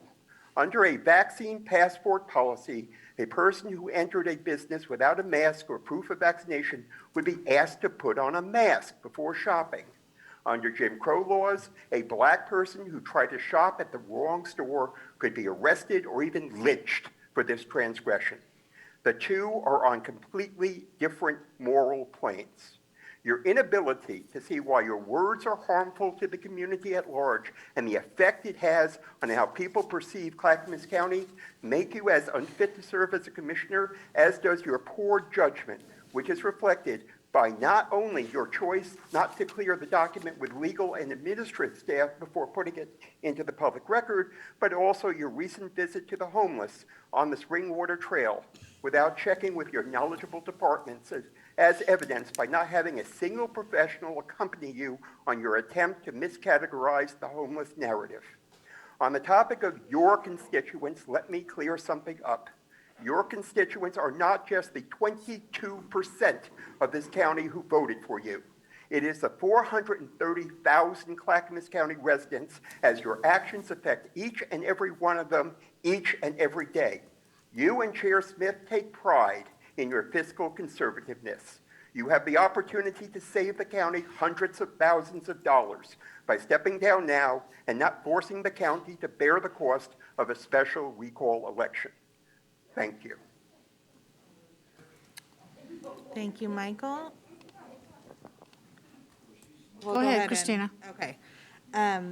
Go ahead. Next up is Chris Waller. Chris, go ahead and unmute yourself, state your name and area of residence, and you have 3 minutes. Chris Waller, Jennings Lodge. June 1st was the 100th anniversary of the Tulsa Race Massacre, where over 1,500 Black-owned homes and buildings were burned by an angry white mob and firebombed by airplanes. Schools, libraries, hospitals, churches. Uncounted Black people lost their lives and the homes and businesses they had worked for. A vibrant, thriving community vanished overnight.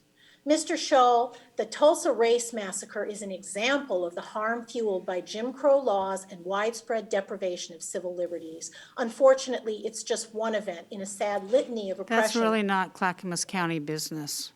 Chris Waller, if you want to continue, I made it very clear at the beginning. Only This is Clackamas County business business because- would be, and I suggest you I follow will the then- rules that every person in this room is following. Thank you very much. May I continue to speak? You have 2 minutes left. Thank you. This is an example of county business because Mr. Shull compared these actions and other actions you are not letting me mention to give Black people, to tell Black people on June 1st that what they endured at the bloody hands of racists is morally equivalent to being asked to wear a mask if you are not vaccinated. And in your intransigence and utter lack of open-mindedness, you continued to stubbornly repeat this false equivalency and insist that it was not racist to do so. And you blamed the trouble that your own words had gotten you into on partisan constituents. Mr. Shull, throughout the last 5 months, you have refused again and again to take responsibility for your own actions. You have consistently blamed others. It's time for you to face reality. You are not an embattled patriot single-handedly fighting the enemy. There is no grand conspiracy to silence you. Sane and rational people on both sides of the aisle have examined your actions and found them reprehensible.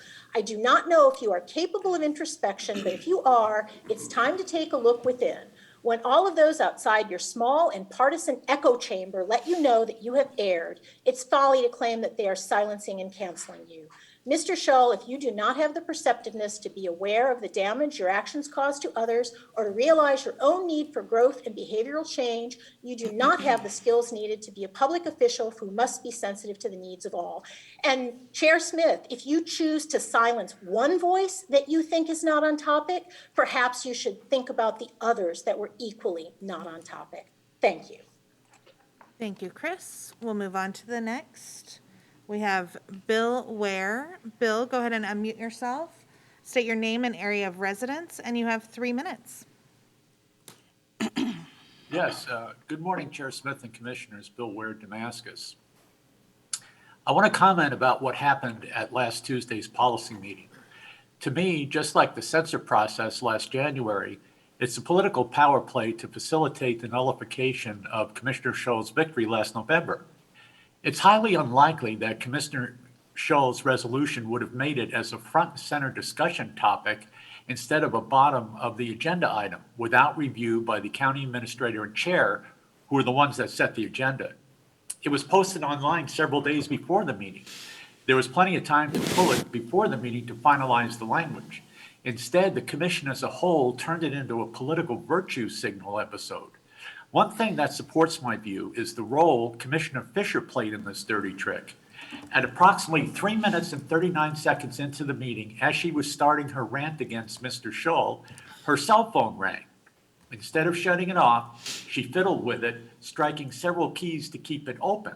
At approximately 16 minutes in, she is openly reading from a script on her cell phone. Commissioner Fisher launched into a by now redundant charge of racism accusations against Commissioner Scholl. Was her partisan political talking points from the strategy group to which she pays thousands monthly. This is yet another time she gets to launch a partisan harangue against Commissioner Scholl, using this commission as a platform and the rest of you going along with it. When is the commission going to look into her constant political posturing? When is the commission going to enforce its own declaration of nonpartisanship? Thank you. I'd like to make a comment. Thank you. I'd like to make a comment. I don't disagree with Bill Ware on how on earth did that resolution get forwarded. I will acknowledge that there were some mistakes made by staff and myself and how that came forward. And that's going to be up for review, commissioners. Every single one of us are going to use a different procedure, and I did not mention that earlier. But it's a responsibility of every single commissioner to submit for approval or discussion a document that is acceptable to all. I have a resolution that I have been working on for months, and it's really simple in nature. It's a history resolution that history become an important tourism component in the county.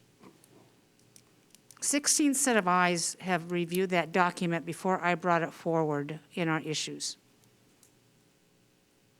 And then when it was brought up before a policy session or issues, I don't remember, we still had additions made to that. Now, that is the type of work that I expect out of every single commissioner who brings any more documents forward. And I will say, and this is not an excuse, but I'll tell you how it happened. It was at the end of a very long budget week. We were exhausted. If you've ever done a $1.4 billion budget, you have not done a $1.4 billion budget. It was Thursday afternoon, the deadline had passed. Commissioner Scholl insisted that Gary put it on. I had not seen it because I left for a very long weekend vacation out of state. Came back Tuesday morning, there we are. That's how it happened. They may not be the most professional procedure, but that's how it happened.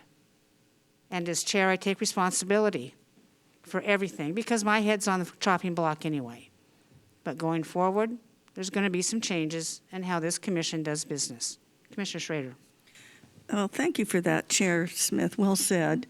I also want to apologize to my constituents across the board. If I was exhausted too, no excuse, but you all know this is exhausting. Had I done my due diligence and seen that ahead of time, I would have strongly recommended to Commissioner Scholl that the language was inflammatory. I don't think there is a nexus to that. I would have given counsel after all my years of experience in this county. And I am willing to stand to take the blame for that because I really think that as someone who has been here long enough, I should have known better and I should have been more with it to give, I hope, what I always like to think is wise counsel and support. I could not support the language as written in that document. I just couldn't. And sometimes there are consequences.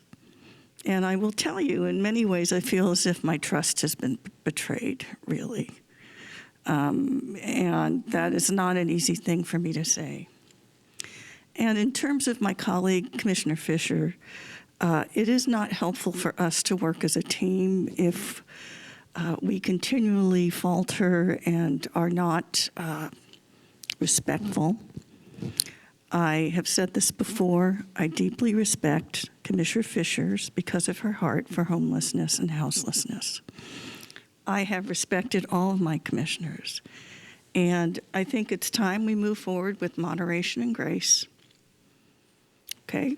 And I will ask my colleagues if there's something that you think is going to be so controversial that it's going to take our time off from the business that we need to do, I wish you would trust me enough to run it by me first.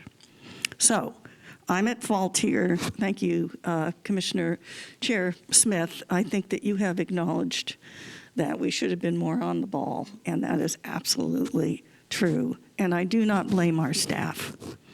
I do not, and you, neither do you, Chair Smith. You don't blame them. But we are human. We make mistakes, and we should be here to help and support one another, not throw stones at one another. Thank you. Thank you. Christina, who's up next? Up next is Tom Smith. Tom, if you can go ahead and unmute yourself, state your name and area of residence, and you have 3 minutes. Yes, hi. Thank you. My name is actually Tim Smith in Wilsonville. And just to give you a little information about myself, I'm 64 years old, a white male. I am not political. I've never been an activist in my life. And I'm about as amateurish as it gets when it comes to things like this. But I felt so compelled to come on here for one reason. I couldn't have been more outraged in my life of what I witnessed in that Tuesday meeting against Commissioner Shull. You know, I have everything that's stated about Mr. Shull, I'm on board. You know, I appreciate Commissioner Schrader's apologies, but that's a good start. Mm-hmm. Thank you. But this is a good start for those apologies, but can you hear me okay? Mm-hmm. Okay, it's a great start. Ms. Schrader, on those apologies, but I think you need to go a little further. You need to apologize for all those who voted for him, including me. I was so offended in that meeting, beginning with Commissioner Smith. I appreciated Commissioner Smith's comments this morning about the vaccines, and I'm on her side. But I see two faces of Commissioner Smith. As a different person Tuesday, I never seen such, and I couch this word carefully, lynching. In that, I'd call it a courtroom in my life. He had no respect for those who voted for Mr. Shull. You know, one thing I want to say about Mr. Shull, we don't represent Mr. Shull. I don't. Mr. Shull represents me. And everything he said in that meeting was the most gentlemanly, like-mannered person I've ever seen. But you four, and I say this respectfully, we're a bunch of hypocrites. And I say it respectfully and disappointingly.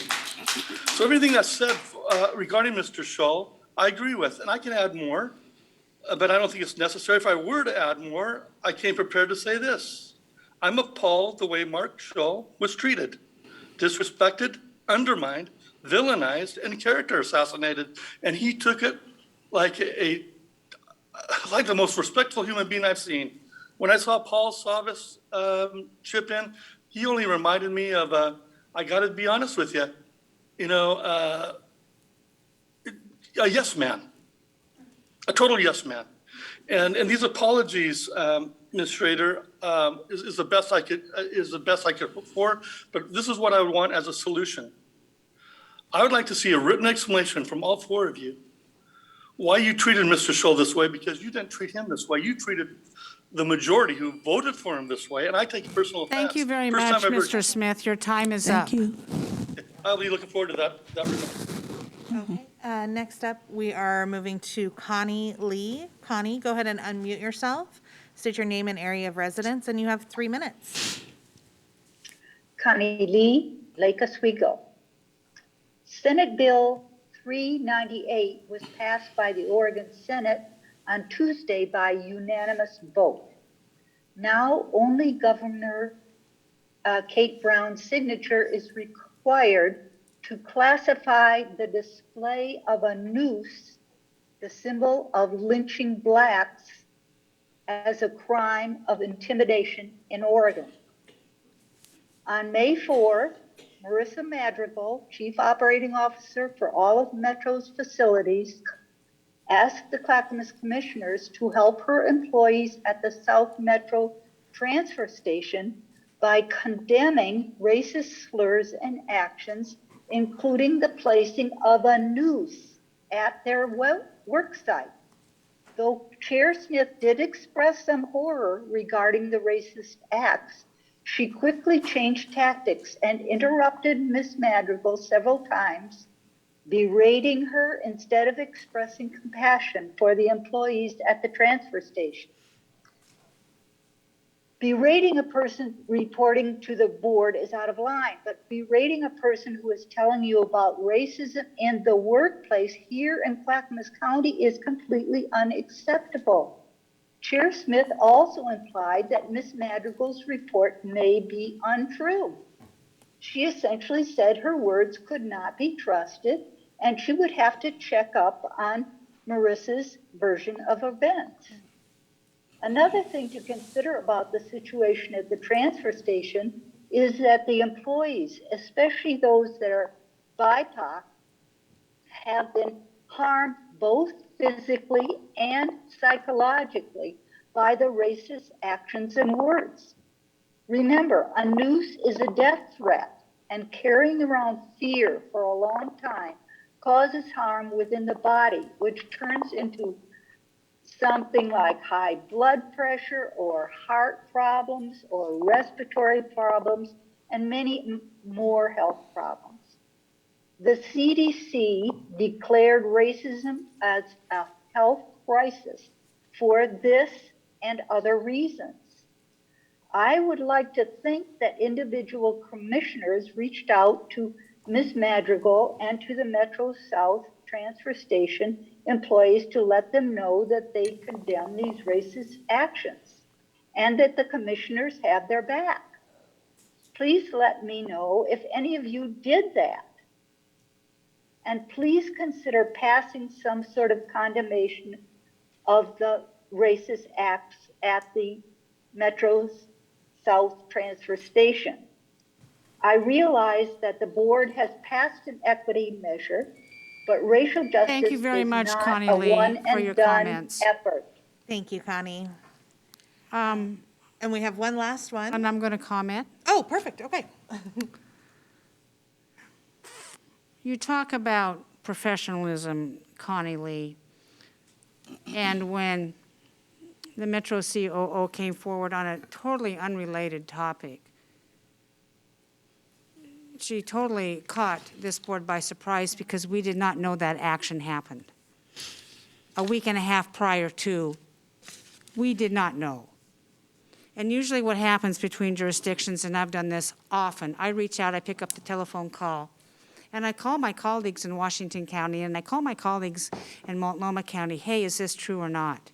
I give them a courtesy of a phone call. We did not get that. We were blindsided. This entire commission was aghast, as I was. I did express horror and condemnation of the act, and evidently, to their standards, I didn't go far enough because I was trying to ascertain and figure out exactly what happened. I asked the question, was this reported to the police? And it was, and it's under investigation. And Gary, have we got a police report back on what they have figured out with that? We have not received results of that investigation, no. Well, I think either you or Mr. Magcor need to reach out to the Oregon City Police Department, who has jurisdiction over a metro-owned facility. It's not a county-owned facility, to figure out what exactly has happened to that, and I would like it, Mr. Magcor, to be public. We Thank can you do that. very much. Okay, next up. All right, well, the last one we have is Christine Kennedy. Christine, go ahead and unmute yourself, state your name and area of residence, and you have 3 minutes. Good morning. My name is Good morning. My name is Christine Kennedy, and I am I live in Lake Oswego. I'm a retired nurse with 45 years of service, and I thank you for the time today. According to this morning's report, Clackamas County is at 62.9% in terms of vaccinations, and I'm kind of embarrassed about that. Lots of work has gone into creating vaccination clinics and addressing that part of access. But I do believe we are, we're not even up with Washington County and Multnomah County and several other counties in the state. And I believe this is empiric evidence of the lack of leadership by Chair Smith. She has not endorsed the vaccine, and she presents it as a personal medical condition, not as a public health move. It's a healthy choice, and she hasn't said that. And I think that she could do a powerful thing by talking about the importance of vaccination. I think we would be right up with Multnomah County and Washington County if we had done this. This is not because we haven't offered the vaccination. This is vaccine hesitancy. And an inordinate amount of time has been spent on this vaccine passport issue. It is a partisan loaded topic. When you use the term vaccine passport, I thought it was great this morning, Chair Smith, that you asked some excellent questions of Mr. Madcor and of Philip. And I really suggest we just stop using the loaded term vaccine passport.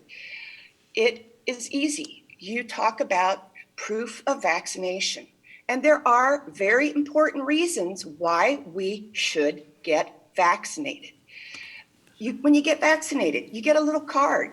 When they put the information on it, that is proof of vaccination. This does not have to be such an emotional, economic, physical stressor on everybody. Let's just get over this pandemic.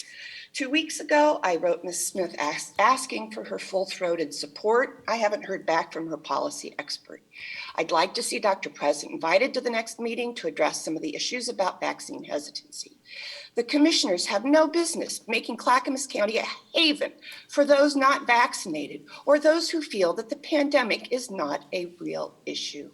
Please take counsel from your medical experts and your legal experts. And I must say, the commissioners were appropriate with their comments and action of Tuesday.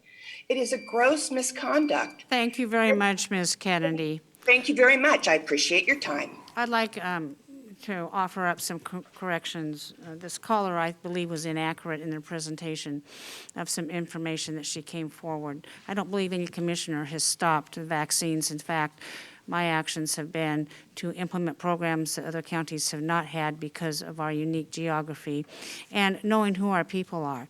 Basically, Clackamas County is at 63%. The state average is 66%.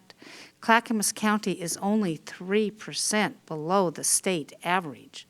I'd have to say we did pretty darn good considering the vaccination was withheld from our county in the early days, where our citizens were forced to either go to the airport or the convention center, and that was not doable for many, many of our people who needed the vaccination the most. Thank you very much. Christine, is that all? That is it. Great. I will close the public communication portion of this meeting and we will move on. Gary, what's up next? Thank you, Chair Smith. Next is County Administrator Update, and that's me. I'll start with 3 agreements I signed on your behalf under the County Emergency Declaration 2020-14 COVID-19 Public Health Emergency, seeking your ratification of those agreements. First, on May 22nd, I signed an agreement for Health, Housing, and Human Services. It is an intergovernmental agreement between Clackamas County and the State of Oregon Housing and Community Services Department for the Oregon Emergency Rental Assistance Program. Clackamas County will be receiving $8.4 million in rental assistance funds from the Federal CARES Act, passed through to the State of Oregon. No general funds are involved. The agreement lasts until September 30, 2022. You discussed this in an executive session on May 20th and gave the head nod to move forward, but then you had the Budget Committee meeting, so could not formally approve. So I did sign this on your behalf. Normally, I don't sign an agreement at that amount, but because you gave your general agreement at executive session, I felt comfortable signing it. But I'm seeking your ratification of that today. Next, on May 24th, I signed an agreement on behalf of disaster management. It is an intergovernmental agreement with the Oregon Health Authority for COVID-19 vaccine operations. The Oregon Health Authority is paying Clackamas County $1 million for these services. There are no general funds involved. This agreement lasts until September 30, 2021.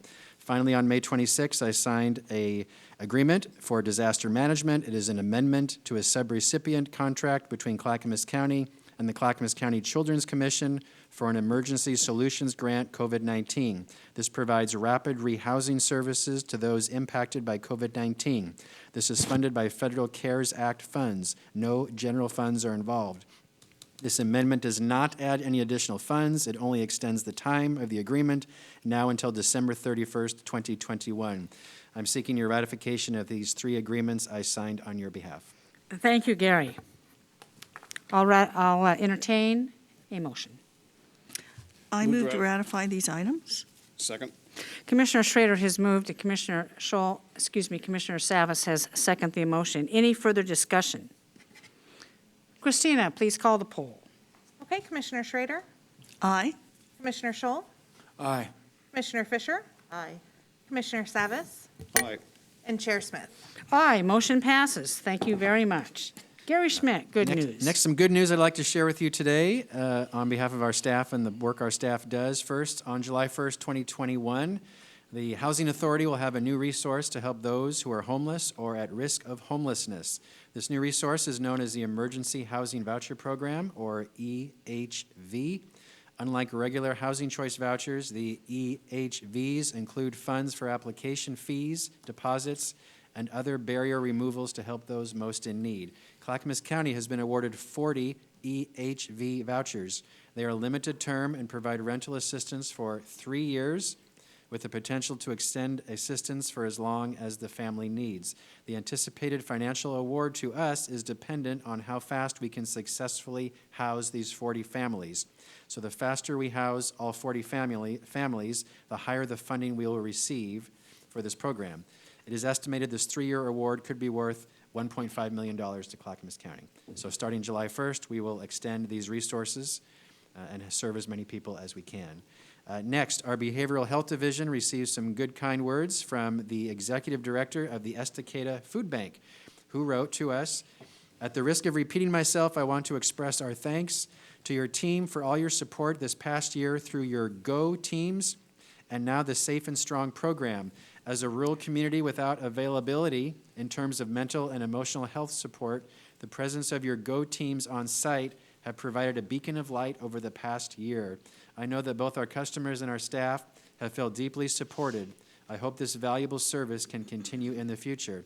If there is a need or desire to ever station your behavioral health staff in our community, please reach out. We would be delighted to share space with you." So that's from Deborah Buffton, the Executive Director of the Estacada Food Bank. Thank you, Deborah, for recognizing our staff and our Behavioral Health Division and our GO teams.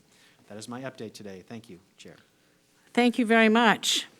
Now we have Commissioner Communication, and up first is Commissioner Savas. Thank you. It was a long week last week with budgets, and the reference to the budget last week, it did take a lot of time, a lot of reading, and the holiday weekend my holiday weekend was consumed with trying to figure out how we can resolve the sudden announcement that the anticipated $24 million we would receive 30 days from now from Metro is not going to arrive, and how we're going to meet the needs of that. And so, bearing on my mind through the holiday weekend was how to come up with that. Commissioner Schrader, thank you for calling me Saturday. We had a discussion on Saturday about this very thing. And,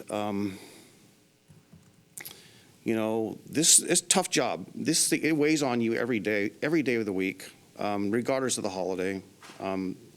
I took phone calls from people asking, when's Clackamas County going to be able to move into low risk like Multnomah County, Washington County? And I asked everyone who called me or everyone who's reached out to me, I go, when we hit that certain vaccination rate, we get there. Have you had your vaccine?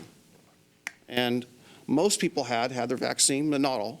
And I said, well, I don't know what your reasons are for not getting the vaccine. If you can, your doctor suggests so, I would encourage you to do that. And I stand here today and thought over the weekend, we really need to make an effort to encourage people to get the vaccine, provided, of course, it's something that a doctor recommends. Everyone's medical situation is different, and I understand that. Most of my family has got the vaccine. Extended family have got the vaccine with one exception.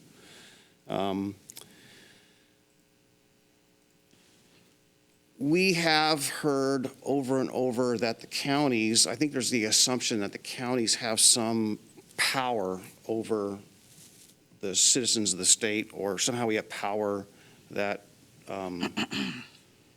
can usurp the governor's authority acting under the emergency. And that's been challenged in the state, and it's been upheld. The governor's authority to act on the emergency powers in this crisis has been sustained.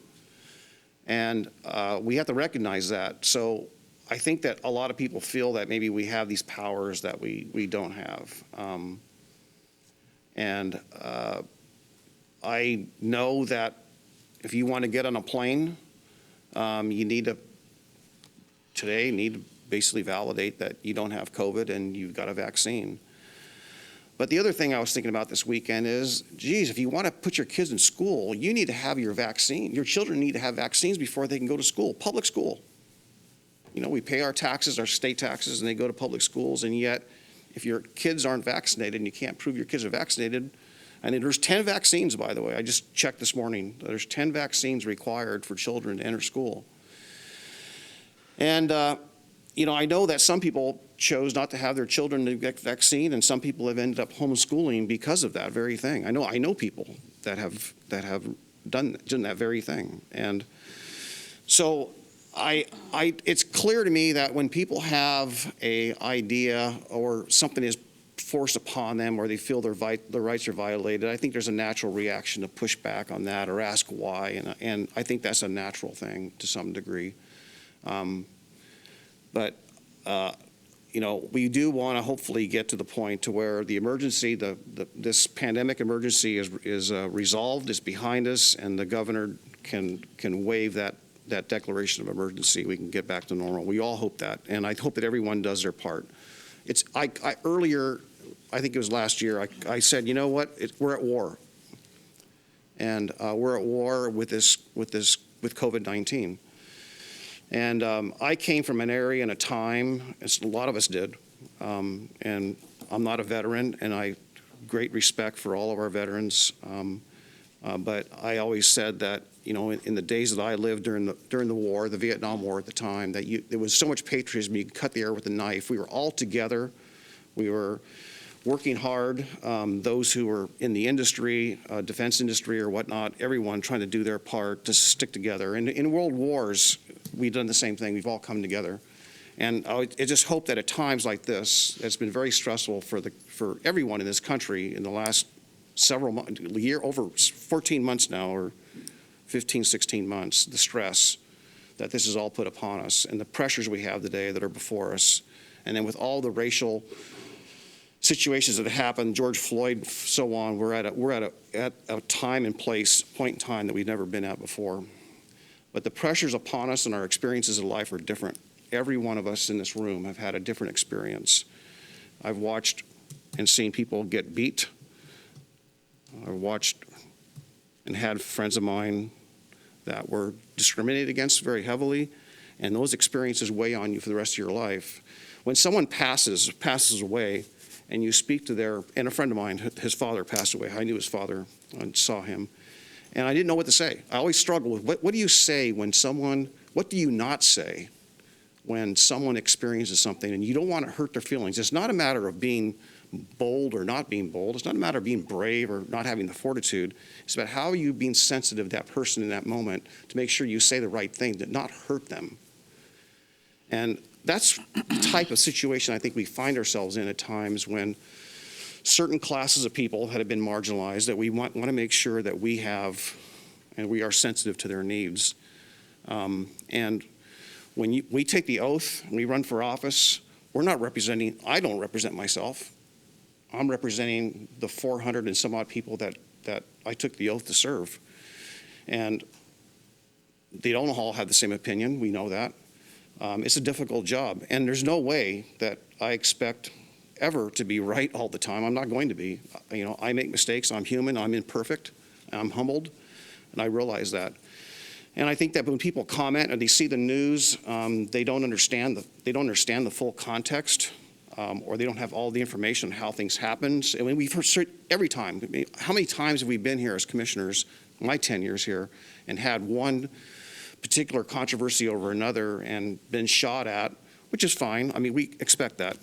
The Commissioner Schrader says taking the tomatoes, I say take the arrows. And I'm not going to be here. I'm not going to defend anything, and I'm not going to be critical of anyone. I try to abide by all of our agreements that we typically, our operating agreements, how we work with one another, how we respect one another and try to do things. Is very difficult. The decision on Tuesday was very difficult, extremely difficult.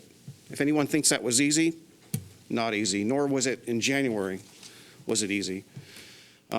This is not an easy job, but I just want to say that I appreciate everyone's comments. I appreciate everyone's perspectives. And read some more. If you really are critical or really is bothersome, read as much as you can or ask the questions. Call me, call anyone. I think that we all need to be understanding, and if we don't understand, or you're outraged, or you think that someone's totally wrong, maybe there's a perspective or an angle or some information maybe that people don't have, but I respect everyone here. Commissioner Scholl and I have had conversations. I respect everyone in this room, and we have to work together. We all have disagreements, and sometimes, we get upset at each other, but we work it through. I, again, just want to express to everyone here, this is not an easy job, and I appreciate everyone's perspective. Thank you for the time and your indulgence. Chair, that's all I have. Thank you, Commissioner. Are you finished? Thank you, Commissioner Scholl. Excuse me, Commissioner Savas. Fisher, you're up. Thank you, Chair Smith. We have a really important responsibility and an opportunity to help our community recover in as whole and a healthy way as possible. Like everyone that is here, I have serious concerns about some of the policies that have come down to us at the local level that we need to grapple with. And I've appreciated the dialogue and the conversations that we have had. Some serious concerns I have in regards to our frontline workers struggling out there with some of these changes. Really don't like the idea of grocery store clerks and others having to be enforcers out there in regards to vaccine verification. At the same time, as you see my mask here, says Rip City.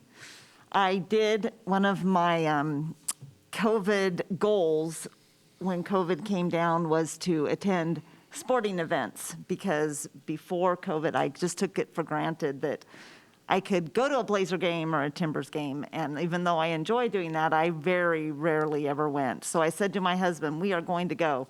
And first opportunity, I told him, get online, get that ticket. And those 8,000 tickets sold out like that. And we got to way up in the bleeder seats. But I have to say, I went through the line. I showed my vaccination card and my driver's license, and we got in. We still had to wear our masks. But to be in a group of fans in a way that was cheering, and some of them heckled a little dramatically, so that made me a little concerned, I must say. But it was really rewarding and fun, and I want us as a overall community to be able to get back to a time where we can go to sporting events, we can go to concerts, we can go to the theater, and we can do it safely. So how do we do that? Really, the greatest tool we have in our toolbox is the vaccination. And I am very well aware that there are people who have health issues and they are not able to get the vaccination. I know in my personal life, I have a daughter who has significant developmental disabilities, and when she was a toddler, she could not get certain vaccinations, and she had what's called a medical exemption for her to go to school because it would have been unsafe for her to be vaccinated. And Chair Smith, I don't understand the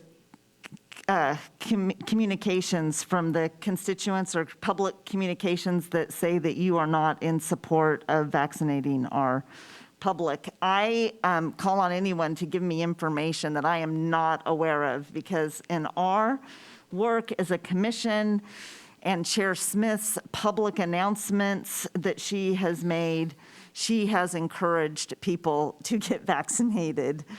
And while there are certain civil liberties that say people should always have a choice, that doesn't mean that our chair, and Chair Smith, correct me if I'm wrong, I don't want to speak for you, that Chair Smith or any of our board members have been anti-vaccination. We have recognized vaccination as a critically important tool of every step of this pandemic. So I applaud our efforts in moving forward to continue to encourage vaccinations, to not use our staff's time, our precious time in promoting policies that will not have legal effect, such as a passport ban. I guess that's what the term would be called. I encourage us to listen to our constituents and listen to our businesses, to continue having conversations with our legislators and our governor. I did text Leah Horner. Oh, she responded. I asked her if when we get to 70%, if we will be able to, if masks will still be required. And she said, we are working on what it means for that announcement, hopefully tomorrow. So that is good news that we will get information. But we need to continue listening. I encourage people to continue to reach out to us, let us know. But please, if you haven't done so, get your vaccination. I understand you can get a Krispy Kreme donut for free if you've been vaccinated. I'm not sure what some of the other rewards out there, but I know there are a lot of businesses that are promoting vaccinations, and I really want to encourage those who are able to do so. Thank you, Chair Smith. Commissioner Fisher. Commissioner Schrader, you're up. Wow, thank you. A lot of heartfelt words today, folks. All right, I have some good news from Senator Merkley's office, and this is a result of a letter that all 5 of us signed about the No Pain Act. The No Pain Act. The No Pain Act is a Non-Opioids Prevent Addiction in the Nation Act, which would ensure safe, non-addictive therapies that are widely available to the tens of millions of Americans who undergo an outpatient surgical procedure every year. This policy change aims to reduce unnecessary exposure to opioids and the likelihood of opioid abuse or addiction following an acute pain incident. Congress can now act to prevent addiction before it starts and ensure that those who need non-addictive pain therapies can access them. This will expand patient and provider access to FDA-approved non-opioid pain management. These would be approaches in all outpatient surgical settings for the next 5 years, and also require a report to Congress on limitations, gaps, barriers to access, or deficits in Medicare coverage. So thank you, Senator Merkley, for that. I have dealt with folks who have had opioid conditions. I have been a victim of crimes with someone who was so desperate to get the opioids that, there was theft involved. I don't blame that person. I hope that they are getting the help that they need, because I've seen it firsthand and have experienced it. Once people have become addicted to these things, they will go to almost any lengths, even hurting friends, to get what they need to feed that addiction. So I really think that this is a good move in the public health arena with that. And I'm going to talk about a few things here, too. I'm going to try and be quick, but, that's usually not possible. Okay, I'm just going to move the discussion about mask and vaccination things to maybe thinking about it in a different way. And here's how I see it. I really just see it pretty straightforwardly as a public health issue. I know that as Americans and Oregonians, as individuals, we don't like being told that we have to do something. That's pretty clear in many ways, and that's how we are in this country. But what I'm going to ask people to do is look at this differently. Look at it as being a part of a larger community, and that you're doing this to help one another so people don't get sick. So to me, the simple solution, no mandate or no, it's pretty straightforward to me. Just keep wearing your mask. Because the other thing that's happened with mask wearing, quite frankly, that even flu transmission has gone down drastically. And we can go through this as rights, but remember, with rights comes responsibilities to our community, and I see this more as a responsibility as a community member, that when I go into a restaurant, and I'm fully vaccinated, and when I go to a restaurant, I'll continue to wear a mask and follow those protocols. So just as a pragmatic move forward, please, I think that's a wise thing to do. I don't see it as taking away any of my rights as much as I see it as helping my neighbors and my community, my family. And speaking of family, for the first time in 2 years, I'm going to get to see my grandchildren in England. They've both grown about 2 or 3 inches. I see them on FaceTime quite a bit, but haven't seen them in person. And that, for me, means a fly through Iceland and a fly through and landing in England. And on an international level, I have to show proof of vaccination, which I have. I am also going to have to enter both countries. I'm also going to have a COVID test, 3 days, a valid COVID test before actually leaving to be admitted into England and these other countries. If not, I will be stuck in a hotel probably for close to 2 weeks with not being allowed to see anyone.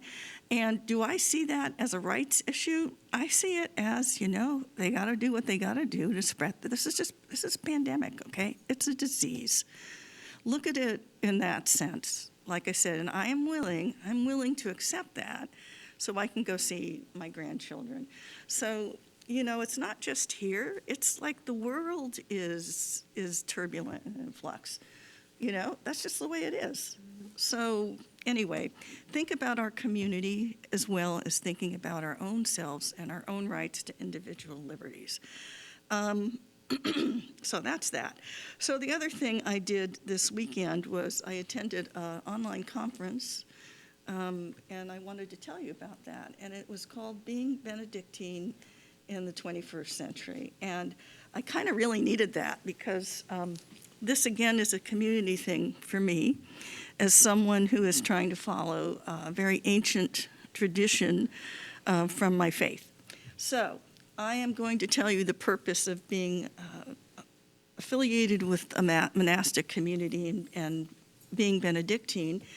And I'm going to direct you to mountangelAbbey.org, because if you are interested in this, you can read about it. It's considered, Roman Catholic, but people of all faiths can use this to live their lives. So it talks about a monastery should be a place on earth that points to heaven. St. Benedict established his monastery as a school of the Lord's service so that its monks could learn the life of Christian charity, for nothing points to God more eloquently than love. The good order of the monastery is meant to reflect the obedience of God's creation. Its chanting of psalms is an echo of the heavenly choirs of angels and saints, and the hospitality it offers the guest becomes an invitation to come away for a while and set one's heart on God alone. So it is my religious tradition, but I sometimes get criticized for not being forceful enough and not, really either defending people or going after people. But I have to tell you, this is a guideline that I use, okay?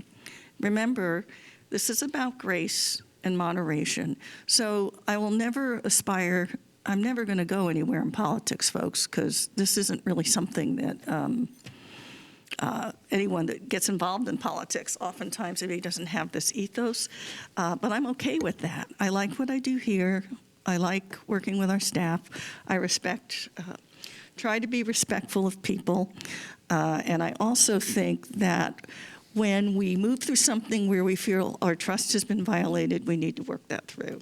So that's the end, and thank you so much, Chair Smith. Okay. Thank you, Commissioner Schrader. Commissioner Scholl, you're up. Yes, good afternoon, Clackamas County.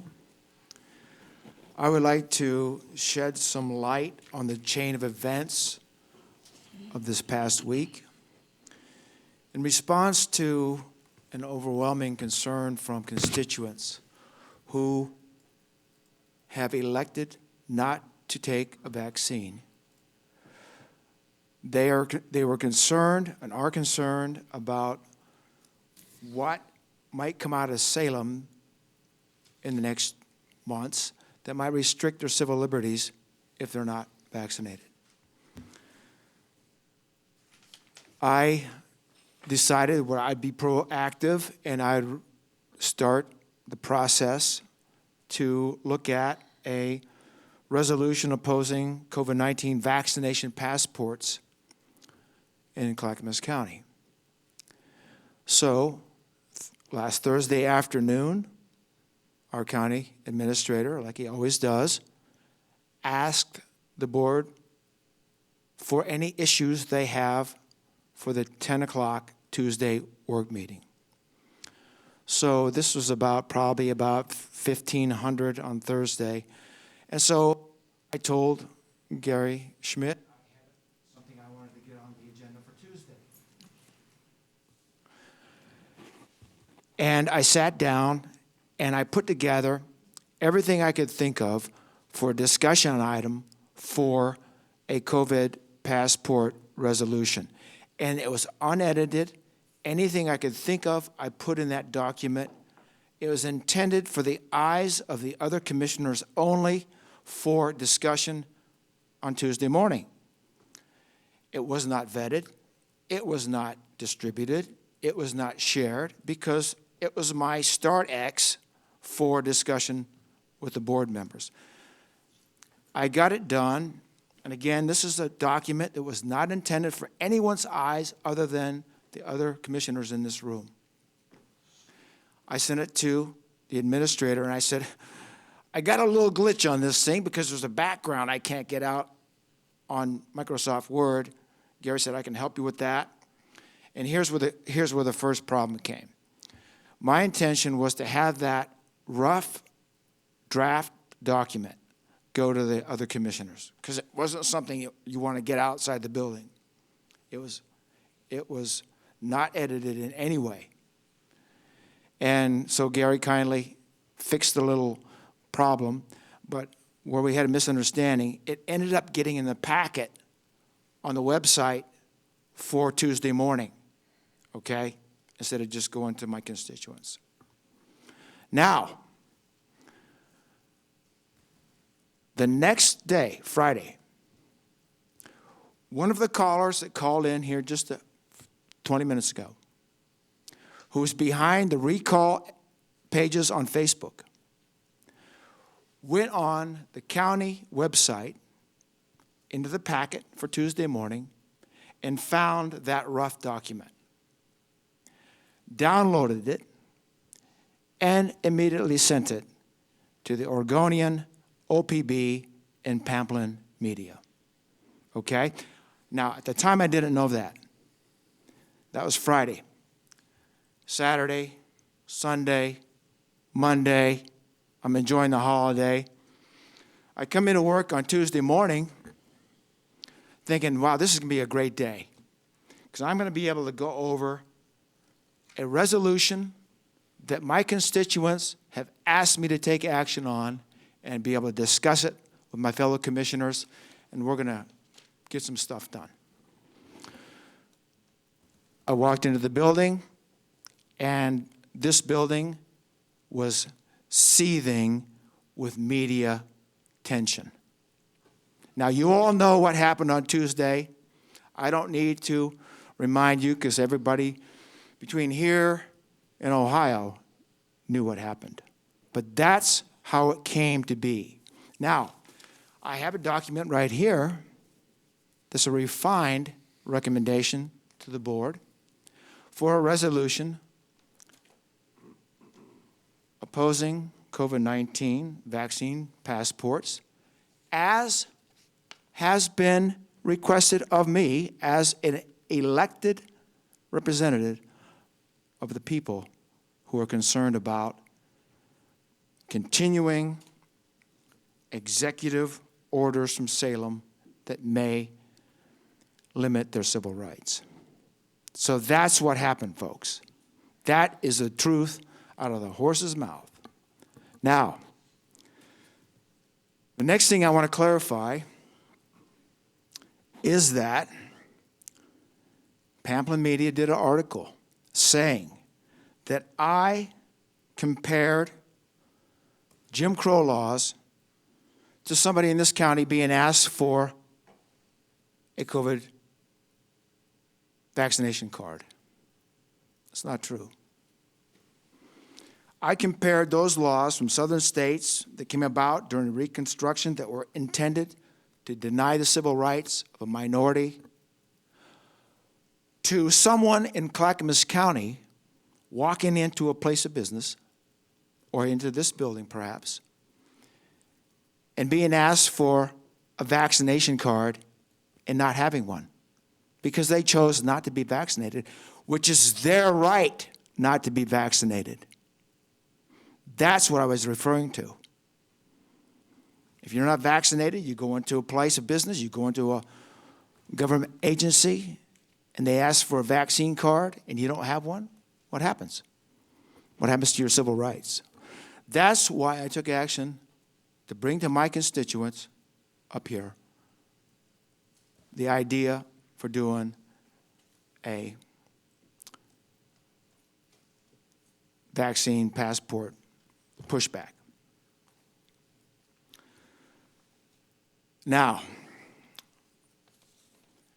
there's two sets of rules out here, okay? Two sets of rules in this building, two sets of rules in the state, and two sets of rules in the United States.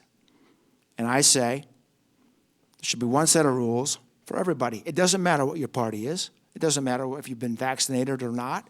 It doesn't matter what your sex is or who you go to sleep with at night.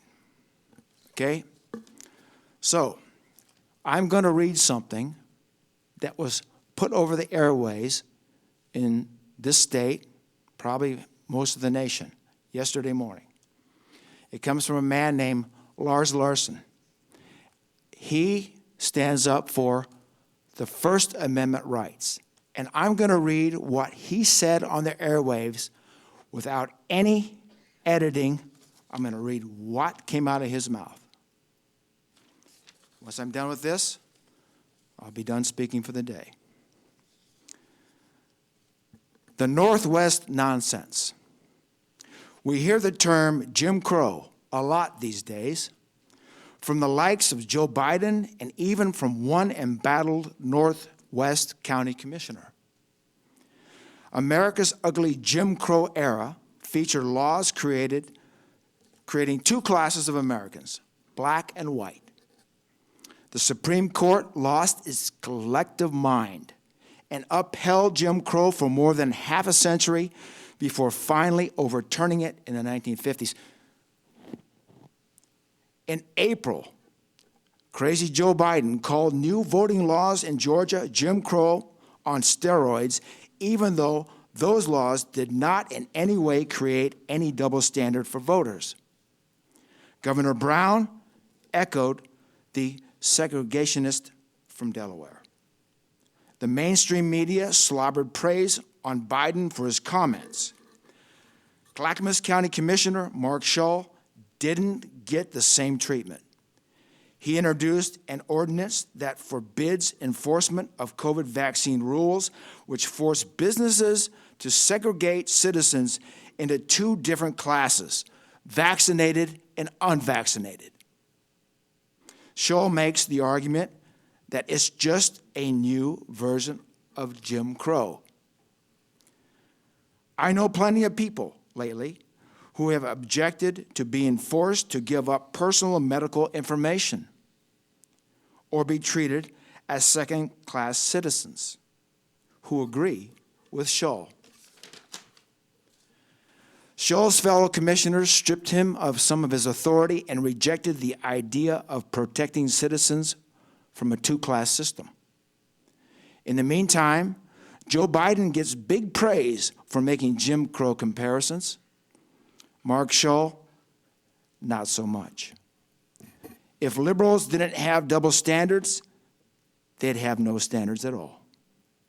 Now, that came out of the mouth yesterday morning of Lars Larson, Alpha Media, The Lars Larson Show. Thank you for your time.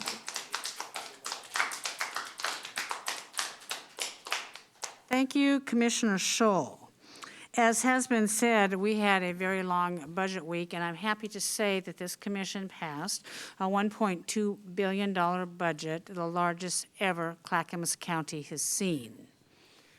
A lot of the additional revenues came in the form of federal monies for our management of the pandemic, wildfire, and I'm not sure if ice storm was in there or not. But I will say we were able to compete, have our service level continue at levels that I hope are acceptable to the community. We did not raise taxes. We did not raise fees. And it's a sustainable budget going forward. However, that does not mean that we can afford to fund every good idea or story that walks through the door. And I'm asking my commission to restrain in their desire to fund new programs without maybe reorganizing existing ones, because we do have budget considerations for the future. And we did have a 10-0 unanimous vote in passing that budget, and it's been a very long time since that has happened on this Board of Commissioners. In keeping with my efforts to reach out and meet with other elected officials, I had the opportunity to meet with newly elected Oregon City Mayor Rachel Smith, a lovely woman, although no relative, but wonderful. She was a city commissioner for 2 years, and she's walked into her new duties. I say she's handling things well. We identified 4 areas of topic that we share in Clackamas County that shares with Oregon City, and we're dedicated to working jointly and moving those forward, and I will share my commissioners with those later. I'm continuing to reach out and call elected officials across the state of Oregon, whether they are Democrat, Republican, or independent, which I don't think we have any elected independents in this state, regardless of political affiliation or whether we agree on the issues or not, because it is important that we find common ground on the issues we do agree with and move our counties and states forward. Unfortunately, Metro did not give me or this Board of Commissioners the same respect or courtesy in their assaults against us. This commission is in a very difficult situation with these services, public supported housing services measure passed by the two other counties. This county said no.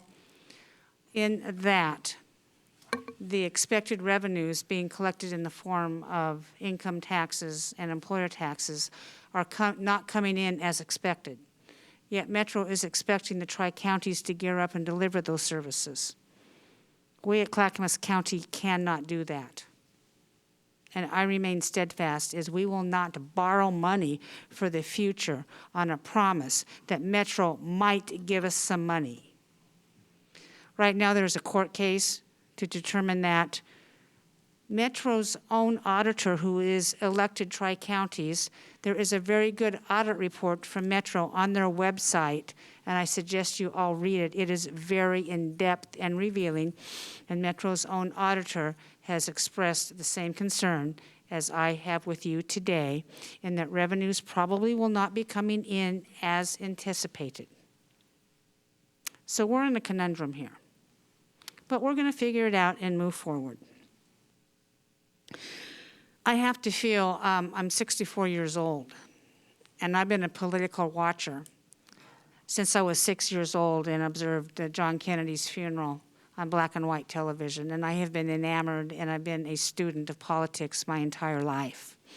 I have volunteered, I've been an advocate, and I have served in various elected positions, but I have to say this, I have never ever seen a time like this in our history, where people have sacrificed relationships with their own relatives and friends for their political beliefs. I find that just saddening, and my heart cries every time I hear that. And emotions seem to rule the day. Emotions seem to rule people's thoughts and opinions without critical thinking. I try not to do that here. When I make a decision, it's thoughtful. It is measured. And many times, all of the background information that goes into those decisions are not revealed. In the decision on Tuesday, all the background information, the decision I came up with was not revealed, and it won't be. And as elected leaders, we become the outlet for people's disgust and emotion on a pandemic that has lasted for 15 months, and it's taken its toll physically, emotionally, and mentally on people.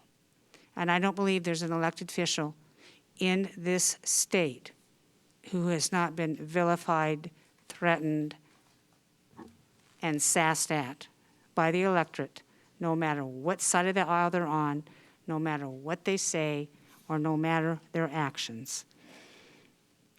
Elected officials are probably the most unpopular people in our state. If you find one that you like, please support them, because that person might be gone the next day. It's a very sad state we're in, and it's a very hard job when we're all doing the best we can. We are listening. I appreciate the emails that I get, the counsel I get, and we all are spending an inordinate amount of time on constituent calls, emails, and answering the public on items we have very little control over, and it's taken away our time and efforts on our county business. So please keep that in mind. We appreciate you.